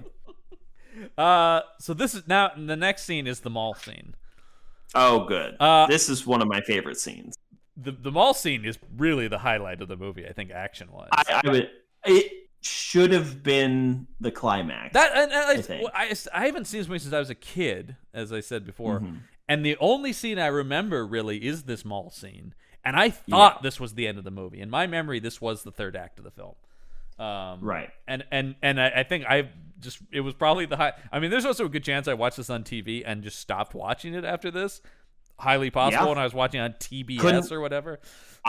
I couldn't blame anyone for doing that while watching this film. Well, it's not going to get any better than that. This little fun interlude we have here with this kid chewing gum and the security guard. Right. What is this? I don't know. This turned into a Christmas story all of a sudden. This kid's chewing gum and the security guard just like, don't you do it, kid. Hey, don't make me. Don't do it. And I also love this kid because he's just like vibing through this mall, and he's like he gives like a girl like just like, hey. Yeah. He's a real slick customer. Yeah, this 8-year-old has some fucking game. I have to say. He's like a young Fonzie. Exactly. Yeah. This is the Fonzie origin story stuck into the Invasion USA plot. Fonzie begins. So he as soon as the security guard turns his back, this kid flicks his gum onto the windshield. I think this is just here to establish that this truck is here, because the mall is I mean, you see this in malls. They're giving away, back when you could go to a mall. They're giving away this big truck. Yep. That's like a thing, and he flicks his gum onto the windshield of it. And this security guard is fucking fuming about this. He's ready to commit some fucking crimes, you know? That's it. I'm going to kill this kid. He's like, doesn't he go like, you little punk or something like that, he says here. You little brat. That's what he says. You little brat. I was wondering if the gum, because I knew the car was going to come into effect in the scene. Yeah. That was obvious. But what I was really curious is how they were going to make this gum like important. You know what I mean? We know it's the exploding chewing gum from the first Mission Impossible. Oh, of course. It all makes sense now, John. No, unfortunately, that's a gadget from a much better action movie made years after this one. Yep. The gum never comes in. I think this was just them being like, what a fun little way. Like, we're supposed to chuckle at the scene and also remember the little truck. rapscallion. And then the security guard chases the kid off screen. We don't ever see them again. Like, it would just, for all we know, he beat the shit out of this kid in the back of this. Oh yeah, he chased the kid into the parking lot and capped him. Like that's my official take on that. I had no choice. It was a righteous shoot. I mean, they are in Florida. Stand your ground, man. Yeah. And that counts for trucks and people. So we then transition from this kid. This is not bad. I don't think this movie is necessarily poorly directed from a visual standpoint. It's fine. This is okay, though, the way it transitions from the gum going on the truck back to the kid gets chased, and then we stop following them and instead follow this guy who has a present that's actively beeping. like audibly beeping. Yeah. He's got a wrapped gift in a shopping bag and just going deet deet deet. And this man, his look is so interesting. Yeah. He has such a like almost a Napoleon Dynamite-esque air to him. Yeah. Is kind of the vibe. Kind of like the blonde curly afro. Big but with, glasses. like big thick glasses, not much of a chin. Yeah. But then also like a pretty shitty goatee as well. I mean, he's also got kind of a serial killer look, though. I mean, let's be honest. Like, he looks he's a concerning figure here, and especially with his blank expression. He does look like he's a right-wing internet troll. You know what I mean? Like this guy's yelling about AOC on YouTube right now. Exactly. Yeah. Exactly. Why'd they fucking fire Gina Carano from The Mandalorian? Yeah, exactly. Yeah, he's that guy. Yeah, don't subscribe to his channel. He's terrible. Yeah. So yeah, he's got, and he just sets this down in an apartment store, and of course, a good Samaritan guy is just like, "Sir, you left your bag. Sir, your present, sir." And this guy starts. Proceeds to chase him way too long. When I love when Napoleon Dynamite bomber here starts running from this guy. Like, no. Running and like looking back, like to see if he's lost him. And this guy's like through the like Santa Claus display. He's drawing so much attention. And he could not be more obvious. This guy, I just love the way this guy is like, I have to give this man his present. He left it. Sir, please. I must save Christmas. Yeah, this is insane. And so at this point, once God. they're out of the department store and this guy is still chasing him, two guys just pop out from around a corner and mow this guy down. They're like, fuck it, die. Why didn't they just do that in the first place? I John? don't know. They have unlimited rocket launcher ammo. Like Yeah. what do they need to have this elaborate bomb, set up for? Well, I don't so then understand. they shoot him, and then that bomb goes off, and then I guess other bombs are planted because like 4 more bombs go off in this mall. I would say that particular bomb was fairly underwhelming in the sense that if it caused very little collateral damage. Right. Obviously some people got killed. Yeah. But like the guy with the bomb got little shot like 40 times first, though. I mean, technically he was dead before the bomb went off, but like, right. But there was very little structural damage to the mall. Yeah. But then clearly other bombs were placed in stores because all of a sudden windows of stuff are being blown out from other explosions. Right. And then did we already did we already pass by the part where Chuck Norris leaves a hand grenade in somebody's hand? Oh shit, you're right, because that's the guy who got stabbed. Yes. Okay, yeah. Yes, I'm so glad you brought that up. I completely skipped over that in my notes. Yes, he stabs the guy in the hand. The guy tells him Rostov is in the field. I don't know, somehow. Whatever that means. I don't know. Chuck Norris knows what that means. Right, the mall that's by here, of course. Then Chuck Norris pulls out a grenade, pulls the pin, and puts it in this guy's hand that he was questioning. And he's like, let's see how long you can hold on to that. Something like that. And then he just leaves. Once again, the hero of our movie. I don't think he's Matt Hunter. This movie is so strange. It is. This movie is completely insane.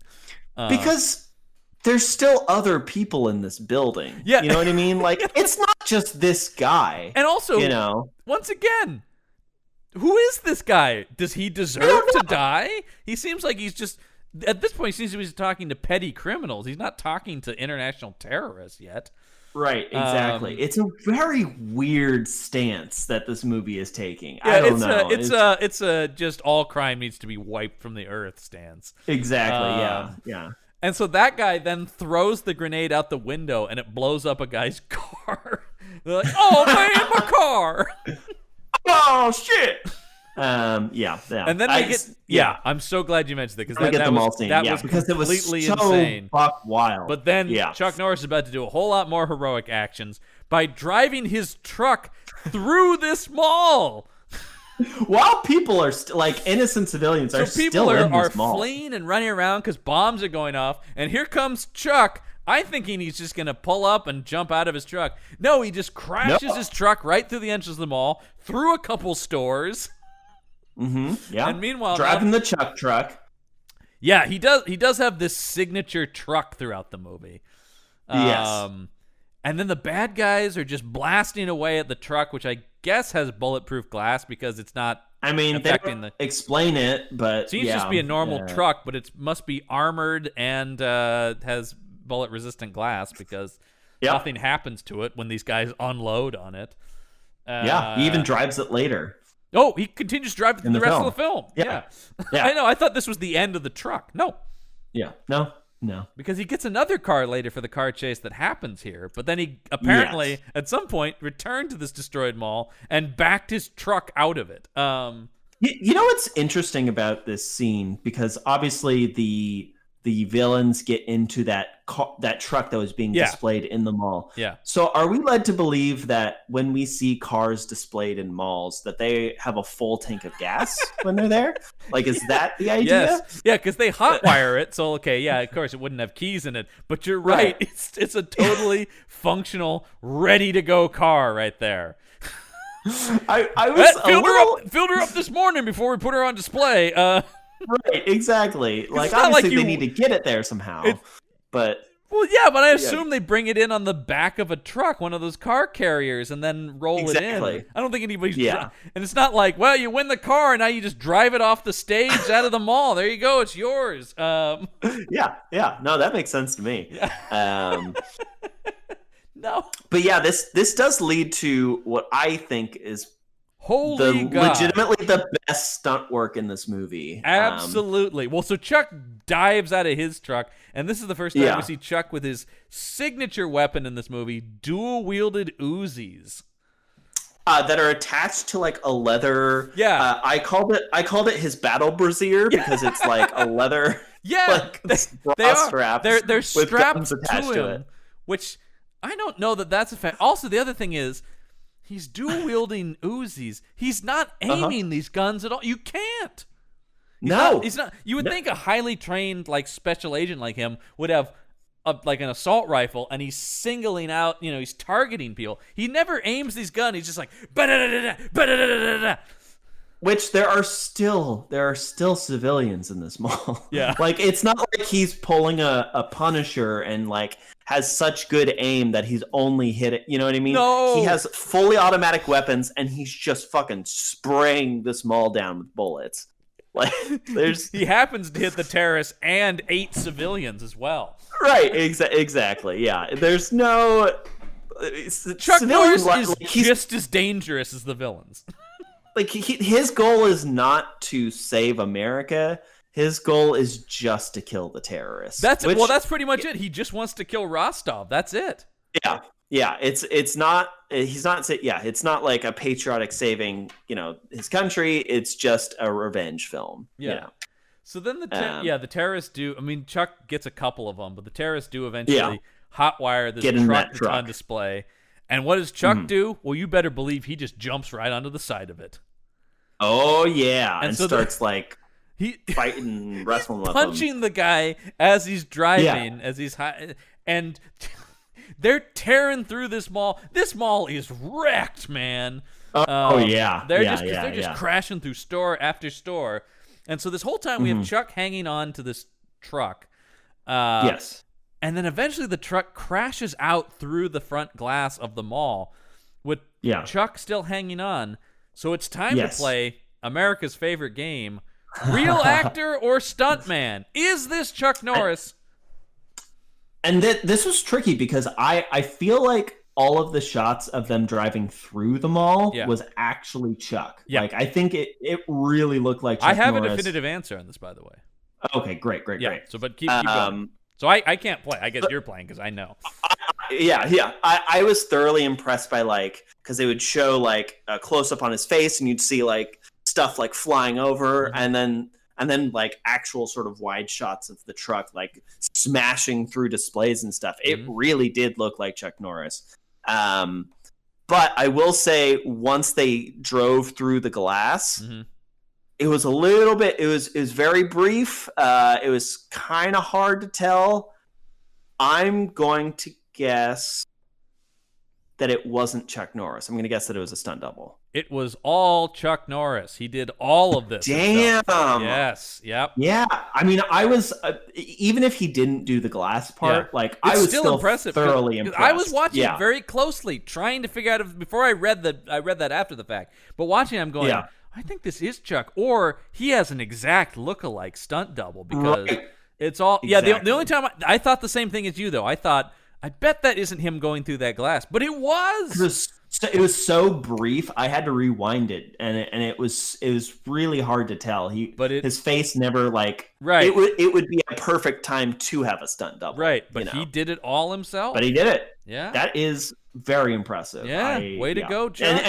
And it's one of the main reasons why I think this sequence is one of my favorite sequences. I agree. I think this is the best part of them. So after they crash out through this. Somehow, for some reason, our reporter friend has rolled up on this. And every time she rolls up, I like that she's just wildly snapping pictures. Something else Ebert brings up in his review is she appears to never be framing any shot she's taking. She's just sort of snapping from the hip. It much like ammo consumption, her camera has unlimited photographs. Right, unlimited film in the camera. But it's just like most of what she's shooting would be unusable, like whirling... Snap. Yes. And this is she, well once again, before is digital cameras. Oh, yeah. And she's a non-character, so it doesn't matter. But she has her car there. And so Chuck takes her car. She's in the passenger seat. And now they're flying after the terrorists who... This is one of the most insane parts of the movie. These terrorists crash out of the mall. And these two women just come up and go like, hey, what are you doing? You're driving like crazy. And one of the terrorists just grabs this blonde woman, and they speed off. And throughout this entire chase, he's holding this woman outside the window of the truck. Yeah, and I'm just thinking, okay, I'm putting myself in the shoes of these two women who are walking outside of a mall. Yeah. They would have had to have heard... apparently heard none of the gunfire explosions or mayhem going on. So let's just assume that they didn't hear any of that. Right. All they experience is this truck fucking smashing out of the front of this mall with people with guns in it. Yeah. And their first reaction is to run up to this car and be like, "Hey, what are you doing?" You know, like, what? You crazy driver. What logic is there? Like, why wouldn't you just run away or hide or like get cover because clearly some crazy shit is happening? Yeah. Like, what is the logic here? I'm trying to figure out what is the logic of grabbing this woman. I mean, is she also, a human shield? What is she? I don't know. He doesn't pull her into the car though. He's just holding her out. So that's making driving harder. He's lifting a full-grown woman and holding her, and her legs are dangling. Yeah, you're right, because it was on the driver's side. Yeah, it's the driver that's holding her. He's got one hand on the wheel and his other arm around her waist, holding her to the truck. That doesn't make any sense. I couldn't believe how long, because it's almost the entirety of the chase. He's got her. That's right. Oh my god. And why? So Chuck, now they take off through the streets. Chuck's driving the reporter's car. She's in the passenger seat. And wouldn't you know it, our beloved hero, it's not him who decides to save the woman hanging from the truck. It's the reporter woman. He doesn't give a fuck. Like, this Let her fucking die. Who cares? Yeah, exactly. So the reporter woman eventually, like, the whole scene is wild. Because there's this woman screaming and hanging out of the car. And eventually the reporter woman does pull her into her and Chuck's car. Into the car. Yeah. And the bad guys are going to throw a grenade at Chuck, but the guy pulls the pin and then drops it. He's like, oh, shit, where'd it go? Where'd it go? And Chuck, I guess, saw this because he makes a move to sort of push them off the road. Yeah, push them right? off the road, and they explode into Yeah. like a. I think it goes into like a used car lot, so a bunch of cars explode. Then. Yeah, that was awesome. Yeah. I mean, I will say this is the highlight of these Cannon movies. This is pre-digital, so we're looking at primo real explosions Exactly. on film here. Oh, and yeah, there are some. yeah. This movie has some killer explosions in it. It has some mediocre explosions, Yeah. but also some very good No, explosions. you can see where they're like, all the money's going into these 3 explosions. These are our big ones. Yeah. But also clearly unlimited budget on blank ammunition rounds, because Jesus Christ. And they got a deal on squibs as well, because my God, everything They in this movie. must have. Yeah. Well, I especially, imagine they like, buy that stuff in bulk, right, for their movies, because they always need bullets yeah. and bullet hits in their movies. Because There's a warehouse dedicated to fake ammo. You know, like I blank can't wait to. In a few episodes we'll be talking about one of their ninja films. They also were well known for their ninja. Hell yeah. They made a ton of ninja movies, so I fucking love ninja movies. I am so excited for I that, do John. too. Yeah, and they have. I mean, like I said, you could devote an entire podcast just to the amount of ninja films they made. There's a ton, and we'll be talking about one of their more completely insane ones later on this podcast. Yes. So Rostov is pissed about this, obviously, and now Sure. he's talking to the guy who Chuck stabbed in the hand, and he's like, Right. "What did you tell him?" And at first he's talking about, "You talked to Matt Hunter? That's impossible because I killed him." And he's, didn't you know I completely blew up his house? And I didn't check for a corpse, so he must have died. I was pretty sure he was dead. I was going to check, but then, you know, I saw the time and I was like, well, I gotta go back home and watch my stories. We could look, but we're gonna have to like put the boat on the dock and tie it up. And I don't have time for tedium. this. Let's just go. We got him. I gotta make sure I catch this today's episode of Days of Our Lives. I'm just loving that show. Is it Jessica's baby? I need to find out. And so then he's like, "Well, what did you tell him?" And I guess he told him, "It said you were in the field." He's like, "What? No, he knows who I am." He knows exactly what that means. And he proceeds to pull the classic Rostov balls off as he puts 2 in this guy's crotch. One for each testicle. He doesn't shoot him in the gut. He goes lower with the gun and bang, bang, a couple in the balls and drops this guy. That's my move. I legitimately want this Steve shirt. I want that man's face with Rostov balls off. We can make it happen, man. We can easily make that happen. Rostov balls off.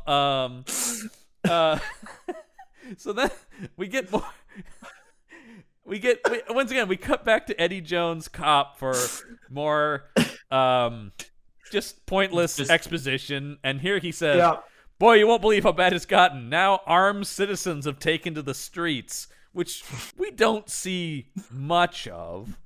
No. But he says, "Don't worry because the National Guard is here." And I'm like, oh, now they show up. only Jeez. now have we sent the National Guard in? I think at this point we're past the National Guard and we need to deploy the United States military. We need to send everybody, don't we? Like we're calling every branch of the military in on this thing because there's been terrorist attacks for anywhere between 18 hours and 72 hours. Let's see. All that mall stuff happened at night and it's morning again when Eddie Jones is talking. So yeah, this is like day 4 of this siege. And they're just now like, I guess we could probably call in the National Guard. This movie at no point like cuts to the president or anything like that. There's no my God, no, because there's no money for that. But I do want to see the president just being like, well, I hope Chuck Norris gets him. Don't worry, sir, we have one man. Oh yeah, it's just Reagan. Well, we got our best man on the job. Well, if Norris is on it, then I'm sure it'll be fine. Well, shouldn't we send the National Guard too? No, Chuck's got this. But as per his contract, he only works alone. He specifically said to the agency he works alone. Oh, and there's also a thing where Eddie Jones talks about like, yeah, all of our cops are calling in sick too. So no cops want to come to work. Armed citizens have taken to the streets, but don't worry, the National Guard is here. Cut to the National Guard, only they're not the National Guard because they're really terrorists who box in Chuck's car. Right. And they're like, we need to see your ID. And he does a classic, like, it's right here. And he shoots all these guys. I'm just like, I know it's not going to be the case, but it'd be really funny if they were just actually National Guard. Whoops. Whoops. Oh, fuck. No, this is Nico, who is the Japanese leader of some section of terrorists. Right, because again, when I had this movie in subtitles. Yeah. And right before he dies, it says, yells in Japanese. I'm like, yeah. And it was at that point, I'm like, where is this organization from? Because it's just, I don't understand. It's this, there is an 80s and 90s thing about, and I think we've talked about this before, just the general international criminals in movies. So it seems like, but to put together a force to invade the United States, a tall order for anyone, you would think it would need to be a major nation or coalition of nations that would even think to do this. Instead, this seems to be some sort of private organization of criminals put together by one guy. Yeah, it's very, very strange. It's like like a Spectre kind of organization. Yeah. You know? In my memory of this movie from being a kid, it was just the Soviet Union invading. That's what I remember it being. Yeah, I thought it was. I assumed it was too. A communist invasion of the United States. That was my memory of it. No. Yeah. It's not a communist invasion because these people state no political beliefs. Nope. And once again, they have no, like, does Rostov want to be in charge? Is the goal to they never say anything about attacking Washington, D.C. or taking the White House. Or taking any sort of government body. No. Like there's no plan to remove the structure that would be used to combat their effort to invade America. You know, like there's nothing like that. There's no end game. It's just like, let's go over and blow some shit up. See what happens. I don't know. Could be crazy. Yeah, play it by ear, you know. Because in reality, all these guys would just be killed by police, soldiers. Like, they're just random guys with weapons. Eventually, they would cause chaos, I guess, if they were this. But eventually, they would all just be shot. Like, it would be over. It wouldn't. There's no. Well, because we never see until the very end of the movie. I did think once tanks rolled in, I'm like, yeah, tanks would have stopped them a long time ago. They can't. Yeah. They can't defend against a tank. We never get like attack helicopters or really any kind of aerial combat, which would definitely do them in because they have nothing like that. So exactly. There's nothing like that. We never see them like figure out where they're held and bombing that. You know, because like they're in these warehouses. You would think we would just drop anyway. This movie couldn't happen. Yeah. Except Chuck says, you never know. You never know. Chuck Norris said maybe. That's the thing. It's a think piece. This is a thinker. Yeah. He hopes the government sees this so they're ready for this. I mean, this makes all the like crazy Gerard Butler saves the White House movies look incredibly plausible. Yes, very much so. Yeah. So Chuck shoots all these guys. Is this where he gets arrested? No, that's later. Because remember, they bust into his hotel room when he's doing. That's when he's watching the Flying Saucer. That's one of my favorite scenes. He's sitting there watching the Flying Saucer movie, and he's just like, "This is dumb." Which can I just say, this is the first amount of any display of emotion that Chuck Norris has in this film, and it's him watching a movie of public like destruction, and he's laughing at it. I thought it's an interesting choice. According to the IMDb, it is a movie called Earth versus the Flying Saucers, which is a 50s alien invasion movie. But I guess it's like, hey, I'm in a real invasion, and it ain't fucking Martians. That's what I took his head shake to be like. Typical Hollywood bullshit. Not like the real world that I live in. Anyway, he shoots these guys, and he kills Nico, which comes up a few times throughout the movie. And I'm like, Nico's in one scene and is shot to death. But then later they're like, not Nico. He got Nico? Which one was Nico again? That was the I'm Japanese struggling guy. to remember. That was the Japanese guy. Oh, okay. Yeah. Okay. Yeah. I guess he was in the movie earlier because I do remember like seeing him and being like, he does not look Russian. It's the impression. Hardly I any of got. their guys look Russian. There are like black guys and Latin guys and Asian guys on. You're like, yeah, that like early on, I'm like, okay, maybe it's not a Soviet Union invasion. I don't know what is going on now. Yeah, it yeah, seems just it seems just be like these are just criminals for hire. Yeah. Just these people were the ones who were free. You know, they were available for this. As I was saying, that's a big part of Ebert's review as well. Is he's just like, I'm sorry, who is invading? What? There's no details in this film. So we then cut to this church service. Oh my! This church scene. Because a lot of people now have taken refuge in this church, and there's a pastor saying, like, we can get through this, and reading, you know, who speaks to my level of some Bible shit. I don't know. Some generic mentions kind God of, and Jesus. Yeah. Because again, like going off of like the war on Christmas, like this is a war on Christianity, one of the pillars of American That's society. it exactly. It's built according on to this film. it's an attack on a very like 1950s view of America, which I think Chuck Norris has. You know, again, he's that vaguely definitely. Conservative, but like an old style of conservative where he's just like, I like America, you know. And you're just like, sure, but I don't get the sense Chuck is maybe spending a lot of time thinking about actual political like things. It's more just like America's good, America, you know. Like it's like, well, because I mean, Chuck's like 75 years old now too, so it is like your grandpa's talking about politics. Right, it's like Clint Eastwood talking to an invisible Obama, you know, and you're just like, I remember that. Somebody help Grandpa, because that is the thing where I'm just like, I love Clint Eastwood, but you are just like, no, Grandpa, no, don't give him a microphone.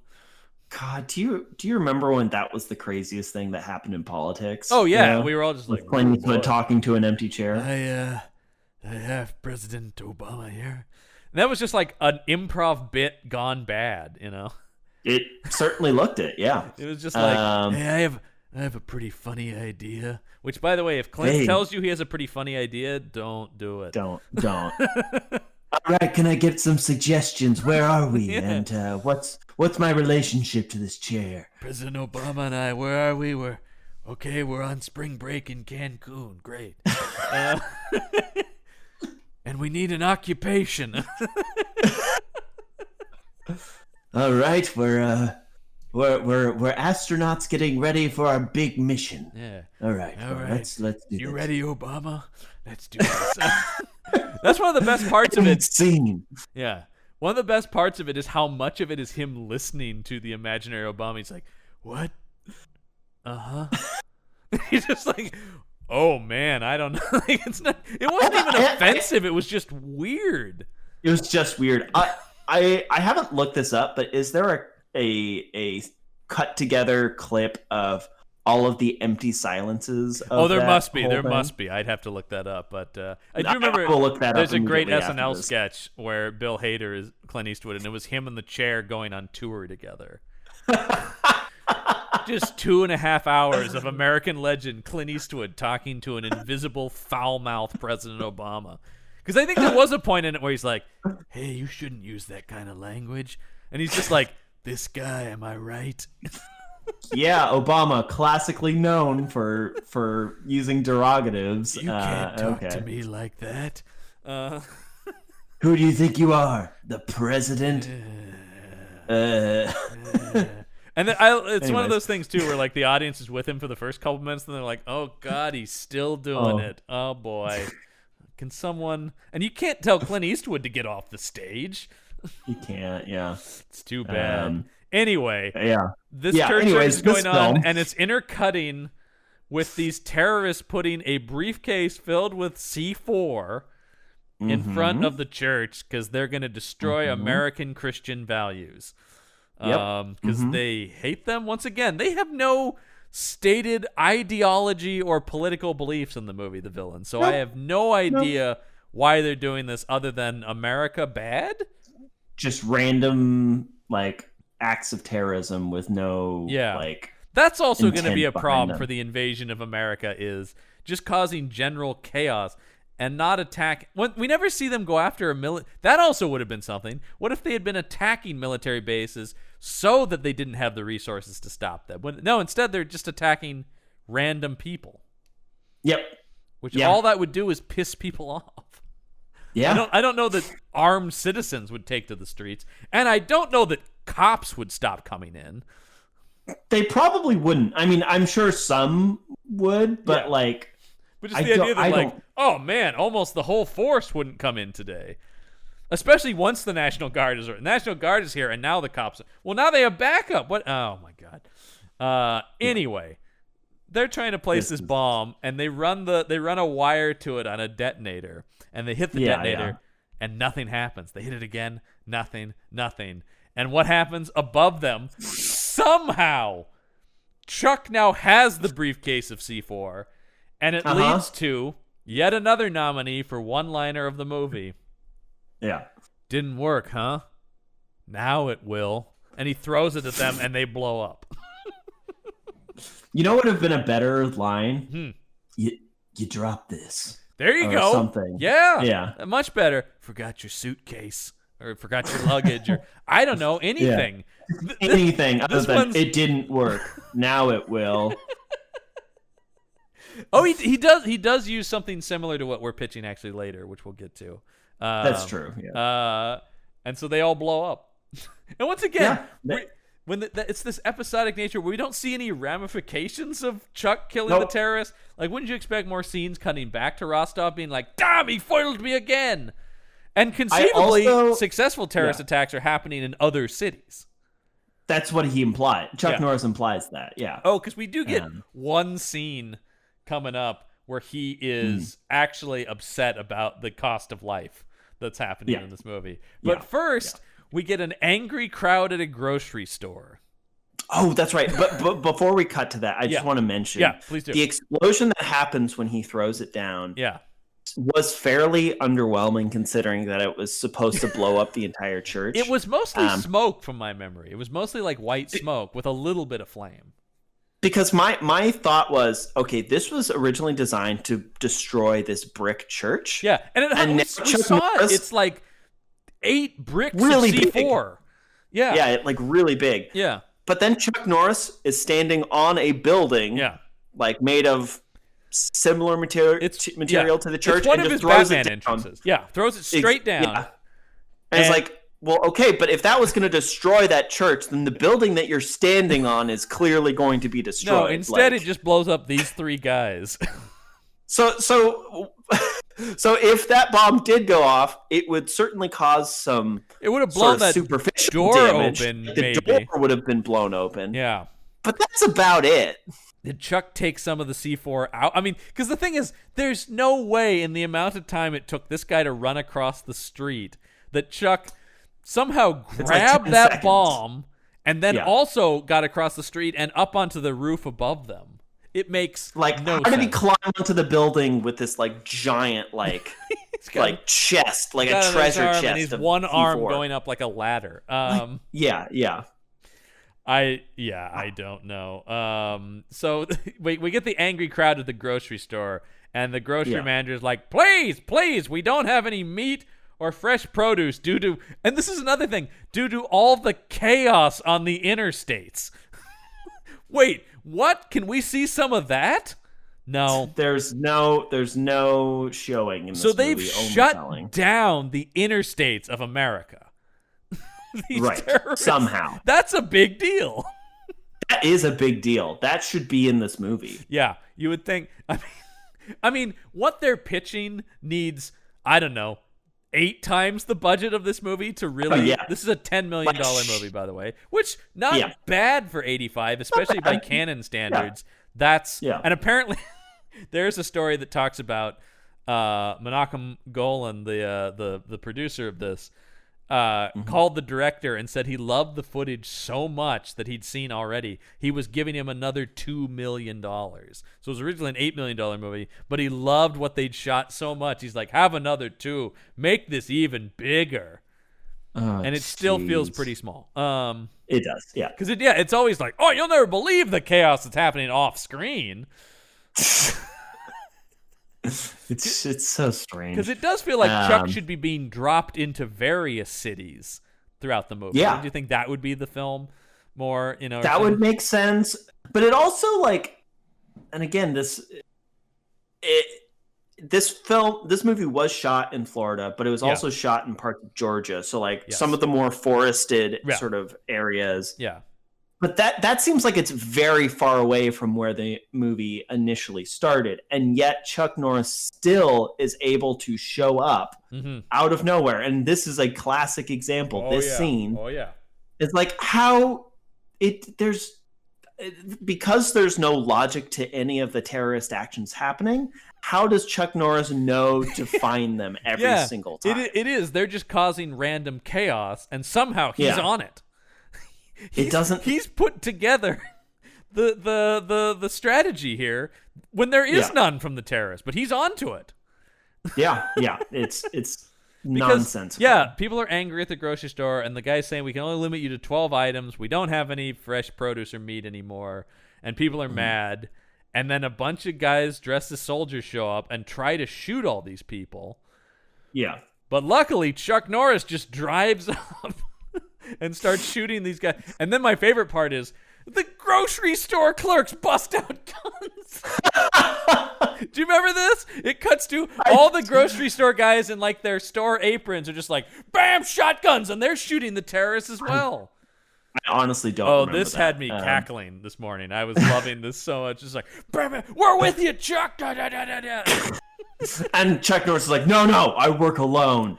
Well, and the best part is they make sure to point out that all of the clerks are killed, though. They all get murdered. It's very important to show that anyone who helps Chuck Norris saves no one. Everyone who helps Chuck dies. Yeah. And once again, he saves literally no one. Our reporter friend is here when this happens.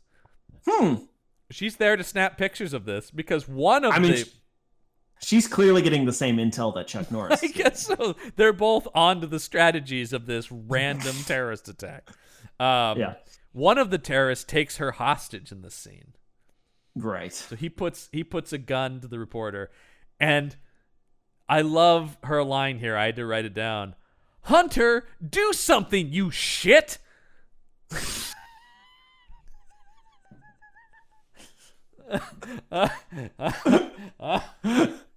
And so I'm trying to figure out how to describe what Chuck does to this last terrorist, because the guy is holding he's holding the reporter in front of him, and he's got a gun to her head, a pistol to her head, right? Yeah. And Chuck somehow walks up to the side of this guy and just moves the guy's hand with the gun off of her to the terrorist's own head, and then pulls the trigger. Like, while the guy's still holding the gun, so he blows his own brains out, essentially, then. So, like, that does beg the question, how does Chuck Norris get all up in his business without him noticing? Yes. And I think the answer is obvious, and I think it's the answer to why he can show up whenever he is needed. Yeah. And that is, Chuck Norris has learned how to teleport. Ooh. And unfortunately, that explanation was cut out of the movie. That was one of the story points. Exactly. Here, That's one of they cut it out. We're gonna use this experimental teleportation technology with you, Chuck. Yeah. He has a Nightcrawler ability. There you go. He can bamf like Nightcrawler. But he can do it anywhere on the globe. Yeah, exactly. Yeah. Which you would think he'd then show up in some of these other cities to stop these attacks. No. Whatever. And I like the reporter's not happy about this. She's just like, you could have killed me. And he's like, whatever. He doesn't care about civilians. No, because she's yelling at him, and he just gives a like sarcastic wave over his shoulder as he gets back in his truck. So cool. Yeah. Cut to the next episode of Matt Hunter Invasion USA, and now a bunch of kids are being loaded onto a school bus. Oh my god, I forgot about this scene. And there's like a mother talking to one of the kids, and she says, "Don't worry, honey. I know it's tough, but you'll be safer when you get out to the country." So I guess a bunch of parents have put their kids on a bus to take them out of the city, out to somewhere in the country that conceivably isn't being attacked by random terrorists. Yes. So, and all the kids are sad about this, and all the parents are waving goodbye, but they know it's the best thing to do. Mm-hmm. But I guess the terrorists have gotten word that this is what the parents are doing. Don't know how, but sure. I don't know either.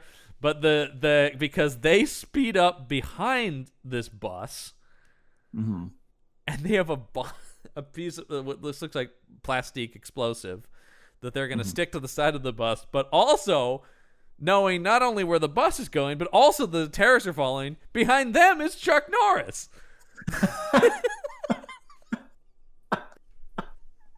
Not so fast, terrorists. You think you got one on me, but I don't think so. And so I love this scene where the bus is going through like road construction, which, by the way, this appears to be a highway that isn't erupting in chaos at the moment, so I guess it's okay. Lucky. That's a lucky one break of for the the bus few. driver. One of the few. Yeah. But he has to go around. I love that day-to-day life is still apparently happening. Like they're still doing road construction out here, even though apparently the entire country is under siege.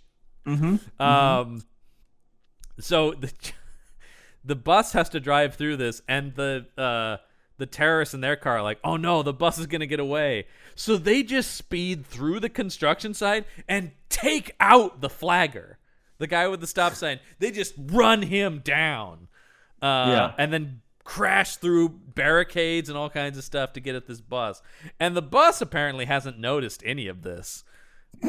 But Chuck is like, I believe the children are still singing. They're singing the row Wheels on the row. Bus. Oh yeah, they're singing Wheels on the Bus. Oh no, no, they may be singing both. I think it is row row. It is row row your boat. remember. I think it is row row your boat, because I remember thinking like, God, Can I that's just- fucking old. It's kind of terrifying, honestly. Like It's haunting with the children singing. and I can't take credit for this. While it was going on, Maggie sang along for part of it. It's like row row your boat, and then she said, "We are so off key." Like it's Sure. part of the song. I'm like, Sure. that's just hilarious. That's But so it does funny. add this real disturbing nature to this scene. like sinister. Yeah. This is like a horror Yeah, movie thing. A bunch definitely. of kids singing, and these people with the bomb now. That's kind of my honestly. This is a theory of mine about this film. Mm. It is an action film, but it's actually a horror film from the perspective of the terrorists. You know, Chuck's the slasher. It starts with the flashback, the nightmare about Matt Hunter. Yeah. And every time that Chuck Norris's character appears, it's out of nowhere. Right. So it's much like a slasher in a horror film. I like this idea because he has, as we've established, no character. He has about as much character as a Jason Voorhees. Exactly. He just pops up and murders people because he's a symbol of American violence. Yes. So and so now Matt Hunter is following in the trail of destruction that the terrorists have torn through this construction site. Construction workers are laying dead on the ground. He's just driving over them. Whatever. He's got to stop this from being done. So eventually the terrorists get the bomb on the side of the bus, and we see the countdown of it. It's like, I think it's 3 minutes, which seems unnecessarily long. Because I think it says 180 seconds is counting down, which gives Chuck Norris plenty of time to speed up to this bus and just yoink, he just grabs the bomb off of it. They stick it there. A couple minutes later, boom, Chuck's got it now. And wouldn't you know what he's going to do with it? He speeds up past this bus, manages to get up right next to these terrorists, and says, our final nominee for one-liner of the movie, "Did you lose this?" And then sticks the bomb on their car, speeds off, and then they blow up. Oh God. Okay, but what about this, John? Now this is a good one-liner. Yeah. But he drives up and he's singing "Row, row, row your boat" as well. And he says, "Row, row, row your boat," and then he says, "Gently down the stream," as he places the bomb. And then merrily, merrily, merrily, as he drives off. Then the car blows up, and he says, "Life is but a dream." And he says it directly into the camera as he's driving with the explosion in the background. Yeah. Also, the school bus gets blown up as well. Like, let's just... Why not? Also, the kids die too. Well, it does cut from this, him having successfully saved a bunch of children, to hard cuts to an exploded carnival ground, and them That's talking about right. hundreds of kids are dead. I was like, did I miss this scene? Like, I know. What is... Maybe it was in there and it confused. got cut out. I don't know. Who knows how much of this movie was cut out? Yeah. It's not a particularly short film. It's 107 minutes. So, I mean, it's not. So it's not like they cut it down to ribbons. So how long Right. was it before? But I mean, probably just 2 hours. I mean, even just like 15 I'd like more to minutes. imagine that it's like a 4-hour like Odyssey. It's a you know? Zack Snyder cut of Invasion USA. Yeah. But Chuck's looking at this blown up carnival ground, and his friend from the agency comes back. Shows up randomly. Yeah, and Chuck's like, "Oh, those kids. To think, for every one I stop, another whatever happened. You know, I can't remember. I think it's another 100. Yeah, another he 100 says. happen." And he's just Yeah. like, and the agency guy should be, well, maybe if you didn't fucking work alone and we had other agents out there trying to stop this. But it does also feel like, also, maybe if random terrorist acts are happening everywhere in the country, don't open the carnival. Like, stop having large gatherings of people. John, I would critique America. I would critique this film for it, but unfortunately, as been proven by 2020, Yeah. I think America might still open those carnivals. Like, We want to have I fun. think It's our freedom. like I think this is a social critique of 2020 before it even happened. It's pretty you know? searing, I gotta say. It's pretty, Yeah. It just if only, yeah. Why isn't Chuck Norris out there right now trying to kill the coronavirus with bullets? With bullets and roundhouse kicks. Yeah, take that, coronavirus.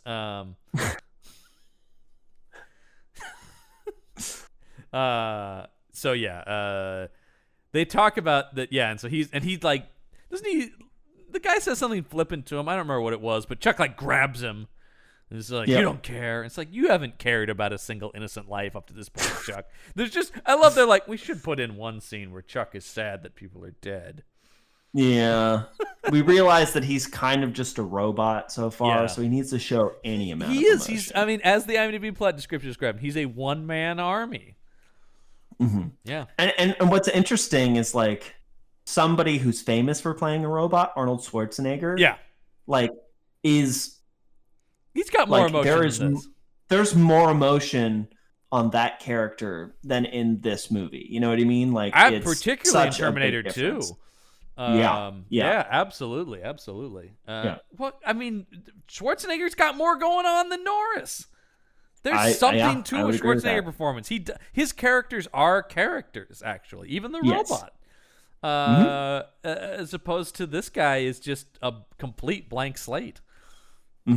So they then established that all of the governors of all 50 states are meeting in Miami to Which is buck wild. Like what? Like yeah. Number one, when this is another situation where if you know these terrorists are randomly destroying places, maybe don't put all of the governors of America in one place. I also like that it's up to the governors to solve this problem. Well, and again, they there's say- no federal government that exists. Once again, the president's never mentioned. There's Senate or Congress, nothing. The director of national security or anything like that. There's nothing like that. Yeah, you would think a lot of people would be involved. Generals aren't called into this, really. It's just Chuck Norris and the National Guard, the only people doing anything about this. But they talk about the governors are meeting to discuss whether or not to declare total martial law in the country. That's another thing that feels like that might be a presidential thing. Yeah, you'd think it would. Because they could declare martial law in their individual states, but the idea that apparently, I don't think it works that, well, if all 50 states get together, then martial law, also all 50 states, are they going after Hawaii and Alaska as well? Maybe. You don't know. Took them a real long time to get that truck to Hawaii. Well, 18 hours turns out is how long. Oh yeah, we're in like day 8 at this point here. Yeah, that's gone well out the window. So all the governors are meeting to discuss this, but Chuck's not watching the news. Chuck's sitting shirtless in his hotel room, I guess, watching this alien invasion movie, chuckling to himself, drinking a beer. And at this point, once again, all the shit that's going on here and all over the country, an entire SWAT team led by Eddie Jones has diverted their resources to arrest Chuck Norris. Eddie Jones's character chooses this moment to actually interact with the plot. Yeah. And they come in and they're like, we don't take kindly to vigilantes acting around here, even though you're the only one actually doing anything about these terrorists. Still, you're coming with me, pal. I'm just realizing now, this movie, it feels threadbare, but it, like, I forgot about the church, I forgot about the bus. This movie doesn't even need to be this long. You know what I mean? Like, it's not a 3-act structure. It's just a series of events that happen. It really is. Yeah. And so they arrest Chuck Norris. And they're bringing him into court. They're bringing him into the police station or whatever. And there's all these reporters covering it. And once again, Chuck just in an open shirt. As open denim shirt. Yeah, open denim shirt. The denim budget on this movie through the roof. Oh my God, yeah. Second only to their their blanks. Yeah, and squibs. They were running neck and neck for what cost the most on this thing. I'm yeah. sorry, we'd make a bigger explosion, but Mr. Norris's denim budget just ate up too much of the film's budget, so we can't. So anyway, they're bringing him in, and somebody asks him if he has anything to say, and he turns directly to camera. It's so unsettling. This message is going out to every American citizen. He turns to camera and says, "Nico was easy. Now it's your turn. One night you'll close your eyes, and when they open, I'll be there. It'll be time to die." John, that was great. Yeah. Can we just do one more take? But just as flat as possible. You're giving it too much. Too much juice. I know, it's because they give him these juicy lines. They give him ease off the juicy throttle lines. just a little bit. What is that? He goes, "Nico was easy. Now it's your turn. One night you'll close your eyes, and when they open, I'll be there. It'll be time to die." That's what that reminded me of? Yeah, that's perfect. Yeah. Got it. You got it. Everything is this scene is a wrap. Everything with him is just kind of low too. It's all just like, yeah, it'll be time to die. I'll tuck you in. Yeah. And then I'll do it. Actually does remind me of one of my favorite, maybe my favorite Chuck Norris one-liner that's in a much better film than this, the Delta Force. Which is, there's a terrorist in that movie. It's hiding under a bed waiting to shoot him, and Chuck lifts up the mattress of the bed and fires a machine gun burst into the guy, and then puts the mattress back down. He goes, "Sleep tight, sucker." That's not bad. That's pretty good. Don't let the bed bugs bite. There you go. There you go. Yeah. Unfortunately, I said we really. I wish we could. I mean, maybe we've talked about doing some patron content later on about higher quality action films, because I do want to talk about. I mean, really, Arnold's the king of the one-liner.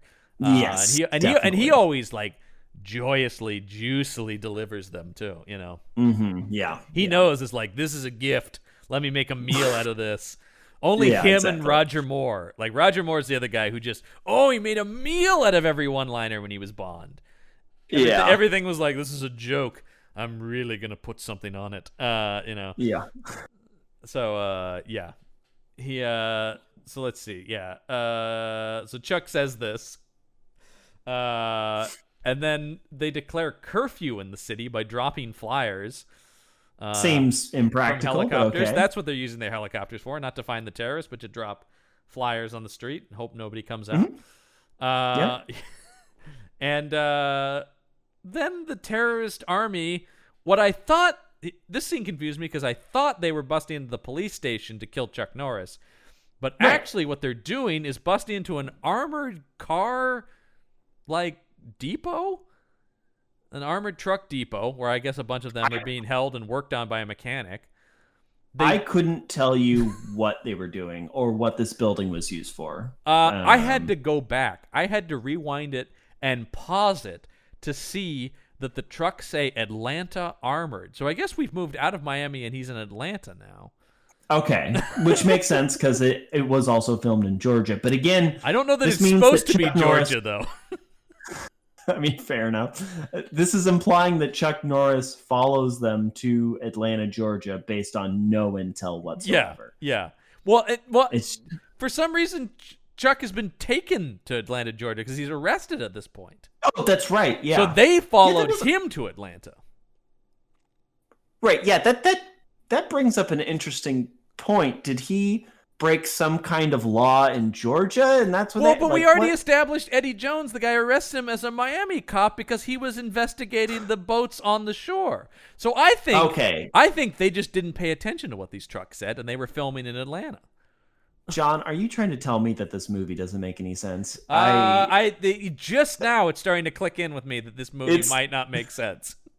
Now this doesn't make any sense. It's up to now airtight, but right here I think there's a problem. I think this might be a plot. It starts to fall apart. I think this is where it starts to fall apart. I think this is it. From here on out, with the threads are coming apart. I don't know. The movie it was great right up until this last 20 minutes.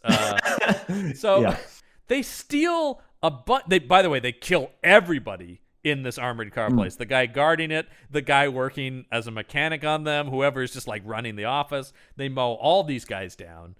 I thought this was another pretty good explosion. This is a halfway decent explosion. Because it feels like the way it was shot, it like something came right at the camera. It felt very concussive. You know? Not a lot of flames, but it did feel concussive. And this is what we're looking for out of 80s and movies stuff, right? Those practical, real explosions where you can feel the heat coming off the screen. That looks like, holy shit, that place blew up. The other thing that I should have mentioned. The other explosions that looked good were when all the houses were blowing up, and that's because that was a neighborhood that was actually being torn down, and they got permission to really blow up all those houses in that neighborhood. That is amazing. That was the other thing. How excited did you think the filmmakers were? Like, amazing. We could have just blow up these houses? You can see it because they rig it with so much explosives. Those houses go up in this movie. Oh my God. I forgot to mention that was another behind the scenes thing I read, that scene is awesome. That or the mall are my favorite scenes in the movie because they do have big, impressive, cool action moments in them. Those houses it's completely stupid, but the houses going up, man, they blow those houses to pieces. So anyway, they're now driving all of these armored cars towards the police station, I guess, or the federal building, wherever Chuck Norris is being held. Because Rostov has called in all of his men now from everywhere. So not only did they go everywhere, they've all been called back now. So all of his men drove. Just to remind everybody, 18 hours. Okay, continue. Exactly. In 18 hours, they drove to every major city in the U.S. and now have all driven back to Miami to specifically just kill Chuck Norris. And so they take these armored cars and drive them towards the police station through all the National Guard barriers. I mean, basically, it is nonstop gunfire from here to the end of the movie. Because from here till literally the last frame of the film, I would say it is just about. There is never not tons of guns being shot. It's insane. It is just the soundtrack is wall to wall gunshots from here on out. Because they're driving at all these National Guard guys. The National Guard guys are shooting at them, but they got the armored trucks, right? So I guess the guns, they don't have anything that can go through those, which it doesn't work because they would have powerful enough weapons to shoot through that. But if you turn a 50 caliber on one of those things, it's going to go through it. But there's also the truck that has the open back with the people in it too, right? Yes, yeah. And it was so strange, like how many people were shooting at them. Yeah. There wasn't even an indication that any of them got hit at any point. I don't think you've seen any of the National Guard guys get hit either. I think everyone's just firing and no one's getting hit as hundreds upon hundreds of rounds of ammunition are fired, and there are guys with the big chain guns up, mounted on stuff, and they're blasting away, and no one's being hit. It's like an episode of the A-Team out here. And so they drive into wherever this is. I don't know. It's not this office that Chuck is in, and they break in here. And I love the way they break into this office because they all empty out of this truck, and they're all just firing as they're running. There's no one around. There's no one. The place is empty, and they're just completely empty, just running and firing. Shooting desks, shooting computers, shooting. And this is where I really paperwork. Thought, no one's reloading once again. This is just unlimited ammo, as we've established. But I just love the idea of they haven't even seen anyone. They just exit the truck already shooting. And then they're like, wait. So he must be in one of these offices. This scene made me laugh so hard because they kick in one office. It's empty, but they still blast away at the empty office. And then they're like, no, nobody in there. All right, check the next office. They kick it open. They blast away some more into this empty office. Like, nobody in there either. All right, the next. And then they do it again. They shoot up 3 separate empty offices. It's so stupid. I don't understand this scene, John. I don't why is that how they search an empty building? When they did it the third time, I was like, no, they're not going to do it again, are they? They are. They did it again. Yeah, they are. Nope, nobody in here. Well, I guess when you have unlimited ammo, why not just lead by firing? I mean, yeah. I mean, what do you do when you have infinity ammo in a video game at a certain point? You just GoldenEye? Yeah, I just fucking spray everything. And I use rocket launchers about as much as this movie does, which is a lot. Oh, man, I remember the days when we were playing a lot of Resident Evil 4, and by the time we'd beaten it enough times, and we had, the unlimited ammo hand cannon and machine gun and rocket launcher, playing through those games got completely insane. Yeah, it's one of my favorite games of all time. So Same good. here, man. And you talk about that game basically is a canon action movie.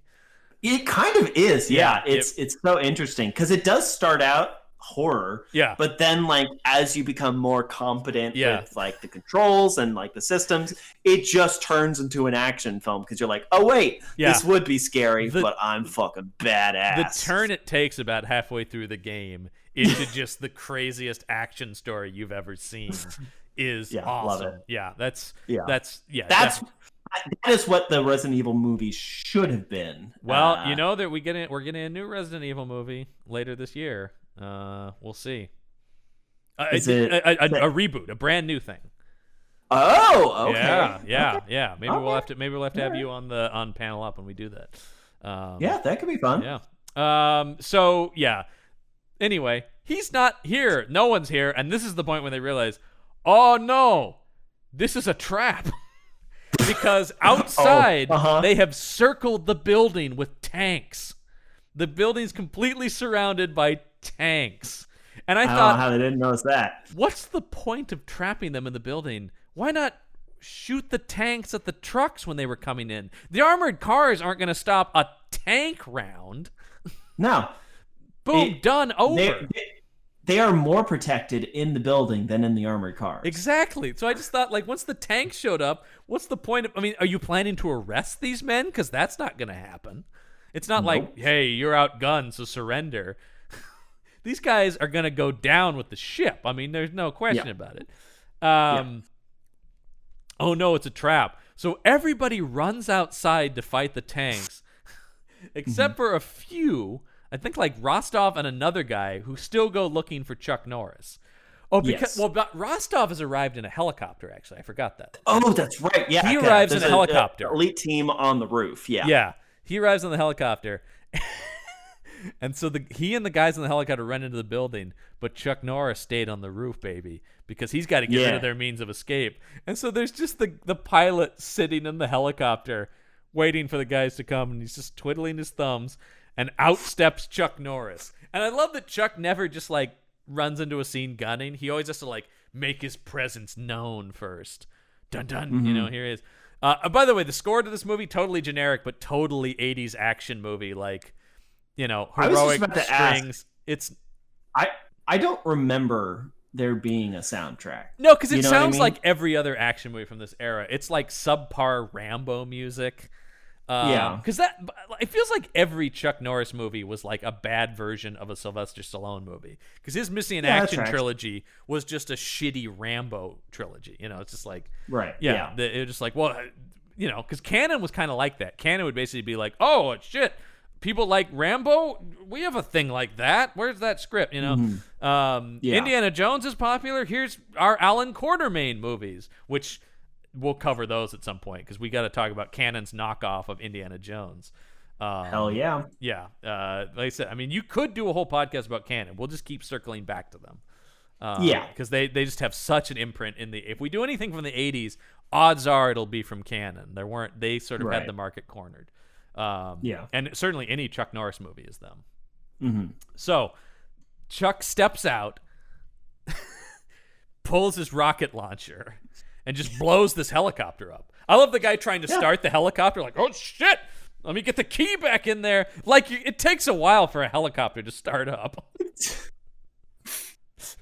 This leap in logic is exactly the same as the man climbing the rope in The Substitute. You know what I mean? Well, why did he just jump out of the helicopter?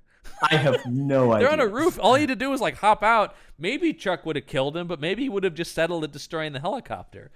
But there's 100% no chance of you starting and taking off. Also, even if he started and took off, there's a good ways it could take off, and Chuck could still get him with the rocket launcher. Still hit you. Yeah. Yeah. You'd have to. It's.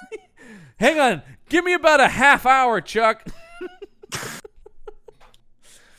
All right. Yeah. Union rules. Okay. Yeah. Well, so Chuck blows this helicopter up. And then he's just like, yeah, good. All right. And then, then Chuck's walking around blowing away some more guys with his dual Uzis that are strapped to his gun bra or whatever. What do you call it? His battle brassiere. Battle brassiere. Yeah, that's it. His battle brassiere. He's shooting more guys, and then I guess those guns run out of ammo because he drops them. Yeah, that's true. He does drop them, but only to pick up a big machine gun with a grenade launcher attached to it. Mm-hmm. And there's two guys waiting in an office for him. Now, that's right. And so this is a grenade launcher attached underneath like an assault rifle, which is a thing. Soldiers carry them. Yep. Now, this is another point where they don't understand how these weapons work, though, because it's basically just a tube that ejects the grenade out. The way it is, you open it up. You see this in that. The other thing is, I speak on here like I know. The only reason I know any of this stuff about guns is from books or action movies I've watched. Right. I'm not a gun guy. I know enough and have done enough research that I can write guns in comic books and screenplays. With some level of knowledge of what I'm talking about. Something that the writers of this movie didn't do, clearly. No, because what you do is you open it up, you put a grenade in, you close it, you fire it, then you have to put another grenade in. Chuck is able to, in quick succession, fire 2 grenades from this launcher.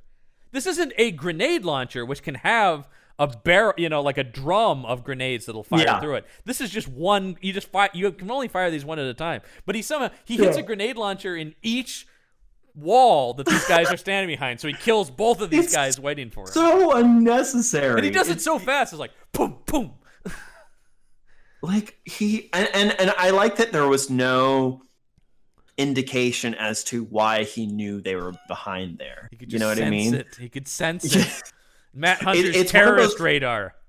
It's one of those classic moments in this film where they are trying to simulate tension by having like tense strings. Yes.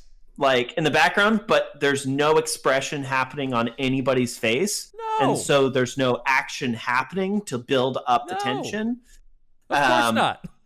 Yeah. But he just knows, and then he just fucking, which again, a grenade launcher inside of a building that you are in is such a bad idea. He would have blown this whole office apart and killed himself. Yeah, most likely, if not blown his arms off or something. I mean, shrapnel doesn't exist in films like this. There's no an explosion is just a concussive blast going one way.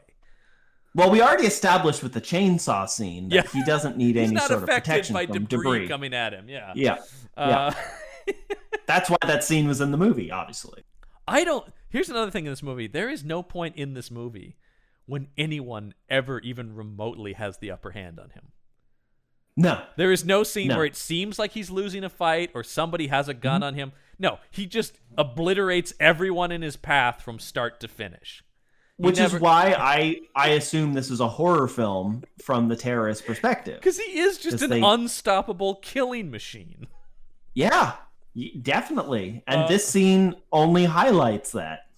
So after he's through these guys, by the way, we don't even need to address it. There's an entire battle sequence that we keep cutting back to outside of the building with the terrorists fighting the National Guard. But it just keeps cutting back. It's pretty standard stuff. Anyway, the terrorists all get killed, of course, out there. But this comes down to, here it is. We finally, with like 5 minutes left in the movie, we finally get Chuck in hand-to-hand combat. It's Chuck v. Rostov. Mm-hmm. And they're kicking and punching at each other.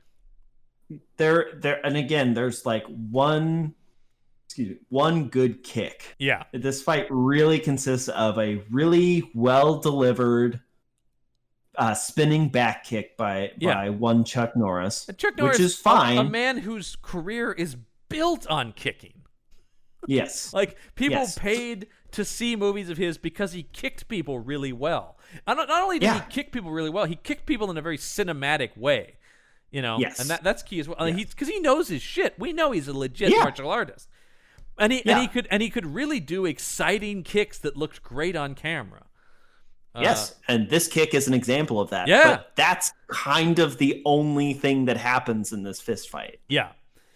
And then Rostov picks up a grenade or a rocket launcher. And they're just lying around in this office. They are, because Norris picks up another rocket launcher. Yep. Mm-hmm. And Rostov turns to shoot his rocket launcher. This is like a Sergio Leone standoff. Only instead of 6 guns, they have rocket launchers. You know, I could have gone for like the Ecstasy of Gold, track from The Good, the Bad, and the Ugly. Now all I want to do is recut this finale with that music and like extend it out. Yes, I would love to see. Oh my god! And Chuck just the guy's like 5 feet away from him. Chuck just lights him up with this rocket launcher, and this dude, they're in a narrow hallway. Yeah, and this dude, there's nothing left of him. This is my favorite kill in the movie. We don't even have to cover it. Of course, this is the best kill in the movie.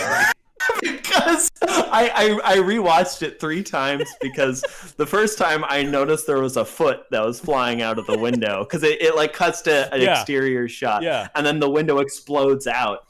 And I saw the foot. I'm like, wait a minute, what? wait a minute. And so I went back and watched it, and there's very clearly they blew up a mannequin, and you can see a mannequin, like a bald mannequin head and like a wig and a foot, like just flying in the shrapnel. I'm just like, this is amazing.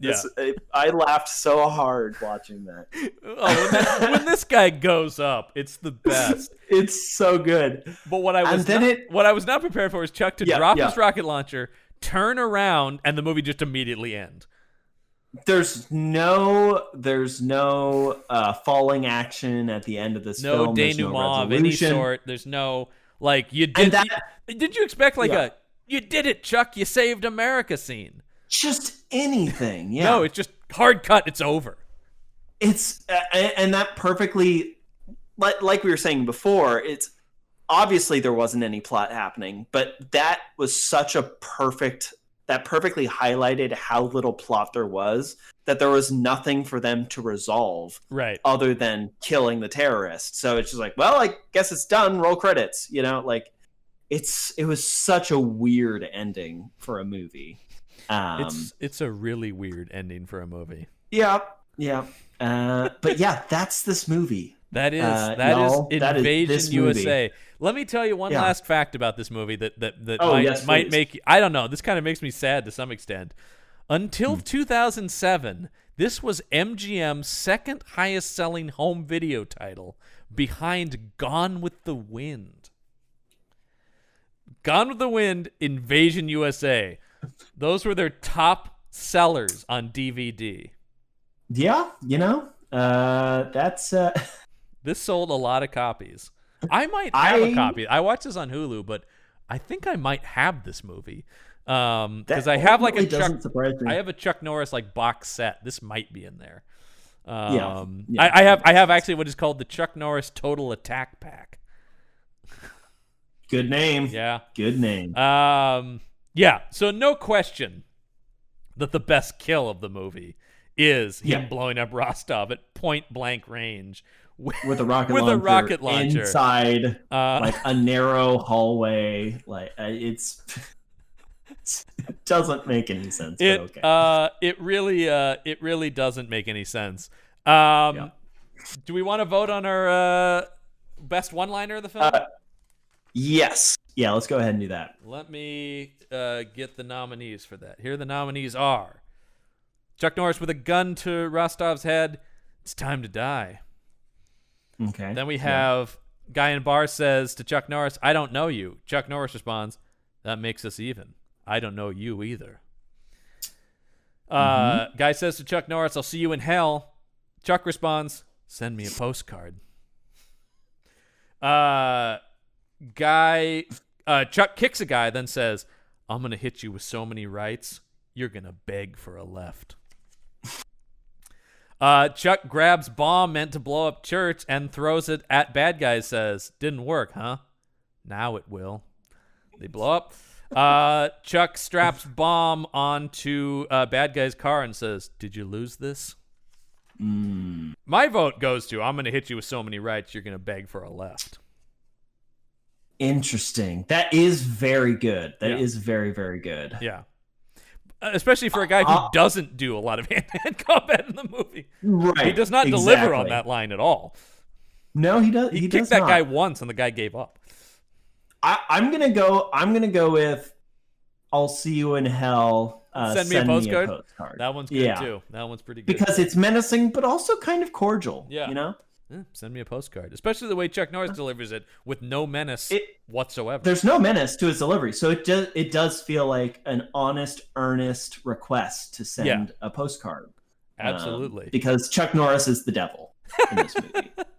Well, listen, I'm always it's always my goal to find the strangest IMDb reviews of the movies we talk about. Oh boy. Okay. So here I have found, this is a review from user 89 Kids. I can only assume he is father to 89 kids.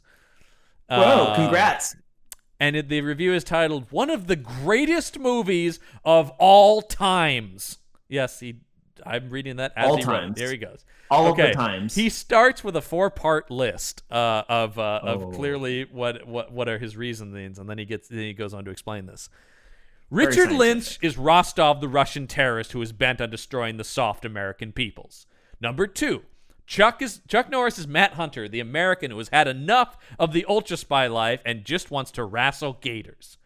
Number 3, they demonstrate how evil Rostov is and how badass Hunter is over and over again. Number 4, they meet one-on-one in the end. If you need more than this, don't bother. Just go rent Moulin Rouge already. For those who have seen it, I will continue my case argument for its greatness. These are the reasons I and everyone else love this film. Early 80s brutality. Rostov ends a drug deal successfully, but then for no reason drives a plastic tutor up a girl's nose, but figures he better throw her out a window too, then shoots another man a couple times in the crotch. Ouch! That was ouch with 3 exclamation points. Good. This scene has no value to the story. None. We have already established Rostov being evil by him leading a My Lai-type massacre on the open seas at the very beginning of the movie. The movie Scarface was released a couple years before this, and this scene reeks of its remains, but in a good way. During the early 80s, you could always count on the Golden Globus movie having two things: brutal violence and topless women. A tried and true formula that somehow evolved into poetic voiceover narratives and guys' asses. Give me Michael Dudikoff any day over Freddie Prinze Jr. Know what I mean? Chuck Norris... the things he shouts out are great. This man needs to host this podcast. Chuck Norris may be saving our asses, but he is not a nice man in this movie. That's He's very rude, evident. mean, brutal, and all business. If this character ever met Walker the Texas Ranger, he'd make him wear his ass for a hat. In the end, the U.S. Army handles all of the Russian terrorists, and Norris blows up Rostov. Commie terrorists die in droves, America is safe in the end, and a lot of asses were kicked, shot, and blown up during the trip. Everyone's happy. Hollywood lost the balls to make this kind of movie. Now Hollywood is too busy making Moulin Rouge and others. I was waiting for it. It's specifically Moulin Rouge. I have a theory that his wife made him watch Moulin Rouge. He just got so pissed. He's like, I wish I was watching Invasion USA. That's a real film. He's almost done. Now Hollywood is too busy making Moulin Rouge and other sensitive crap. The very thing that makes us into the soft Americans that Rostov wanted to use rocket launchers on. They make it so easy with Moulin Rouge. I love twice Moulin Rouge. And also, in what world is Freddie Prinze Jr. the alternative to Chuck Norris? Now we have fucking Freddie Prinze Jr. You know what I mean. It's soft boy. Yeah. Anyway, that's 89 Kids thoughts on that's the best one I've found so far for any of these movies. That is very good. I was hoping that it ended with another call out against a film. I wasn't expecting it to be Moulin Rouge again. I was like, no, eat it, Sleepless in Seattle. He's got something. A particular problem with Moulin Rouge. Moulin Rouge. Also, I don't know what he's asking, what he's referencing when he talks about sensitive monologues and guys' asses. I don't know what movie he's referencing there. I'm not sure. Some action movie pissed this guy off with his voiceover and guys' asses. Anyway, let's now play the game everyone loves, which is our random action movie title generator. We're gonna have it generate a title for us, and Listman and I on the spot are gonna come up with what this movie's about. Here we go. I'm hitting it now. Randomize. Listman, this week's movie is entitled Sudden Payback. Sudden Payback. Sudden Payback. Interesting. That's right. So this is a payback that is not long in the planning. It is quite sudden. Mm-hmm. Yes. I wrote down sudden paycheck, and that's a different. Well, no, that's most of these movies are sudden paychecks for people, but right, yeah, yeah. We're gonna be talking about a guy next week who's taken a few sudden paychecks recently. Okay. So sudden payback. Interesting. Ooh, okay. Detective Michael Sudden is our main character. Great. So it's not about how fast the payback is. It is specifically Sudden's payback. Sudden is the one Detective Michael Sudden. He's a tough Chicago cop, whose beloved uncle is shot down in the rough streets of Chicago. Yes. By his arch nemesis, the local drug lord.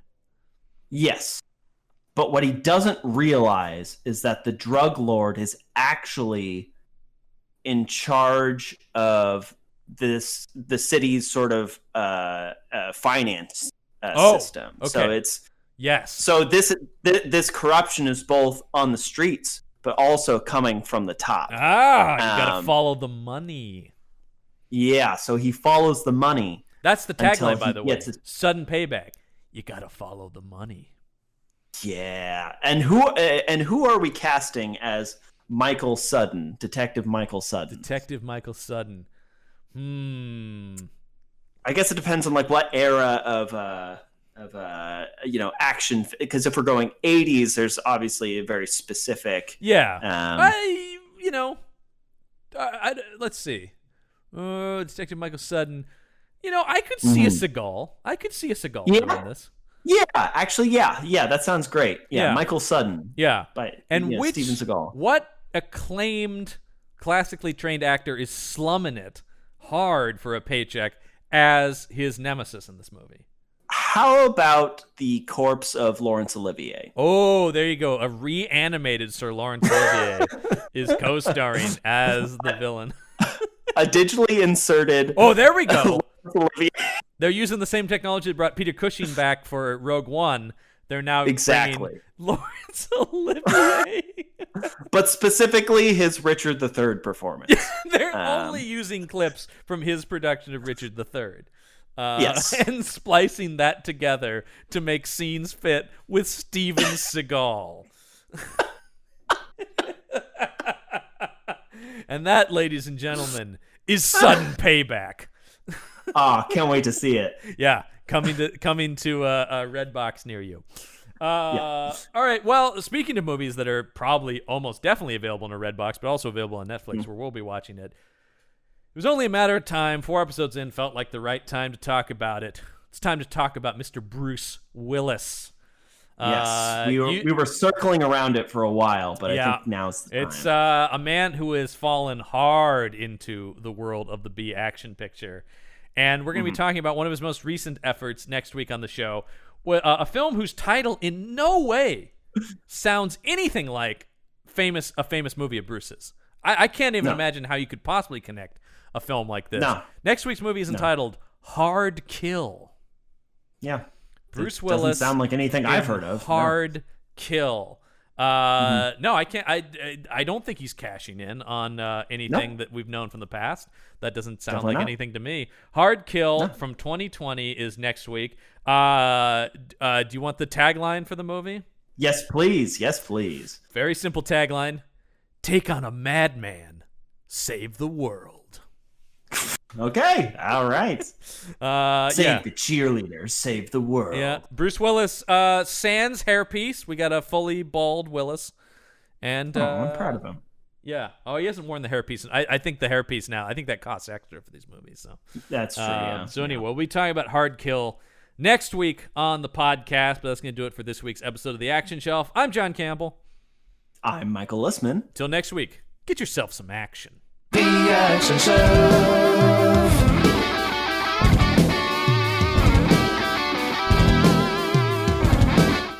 The Action Shelf is part of the Panel Up Podcast Network. Remember to follow us on social media. We're at Action Shelf Pod on Instagram and Twitter, and you can email us at actionshelfpod@gmail.com. Of course, you can also support the entire network by heading over to patreon.com/panelup to get cool, exclusive bonus content. The Action Shelf.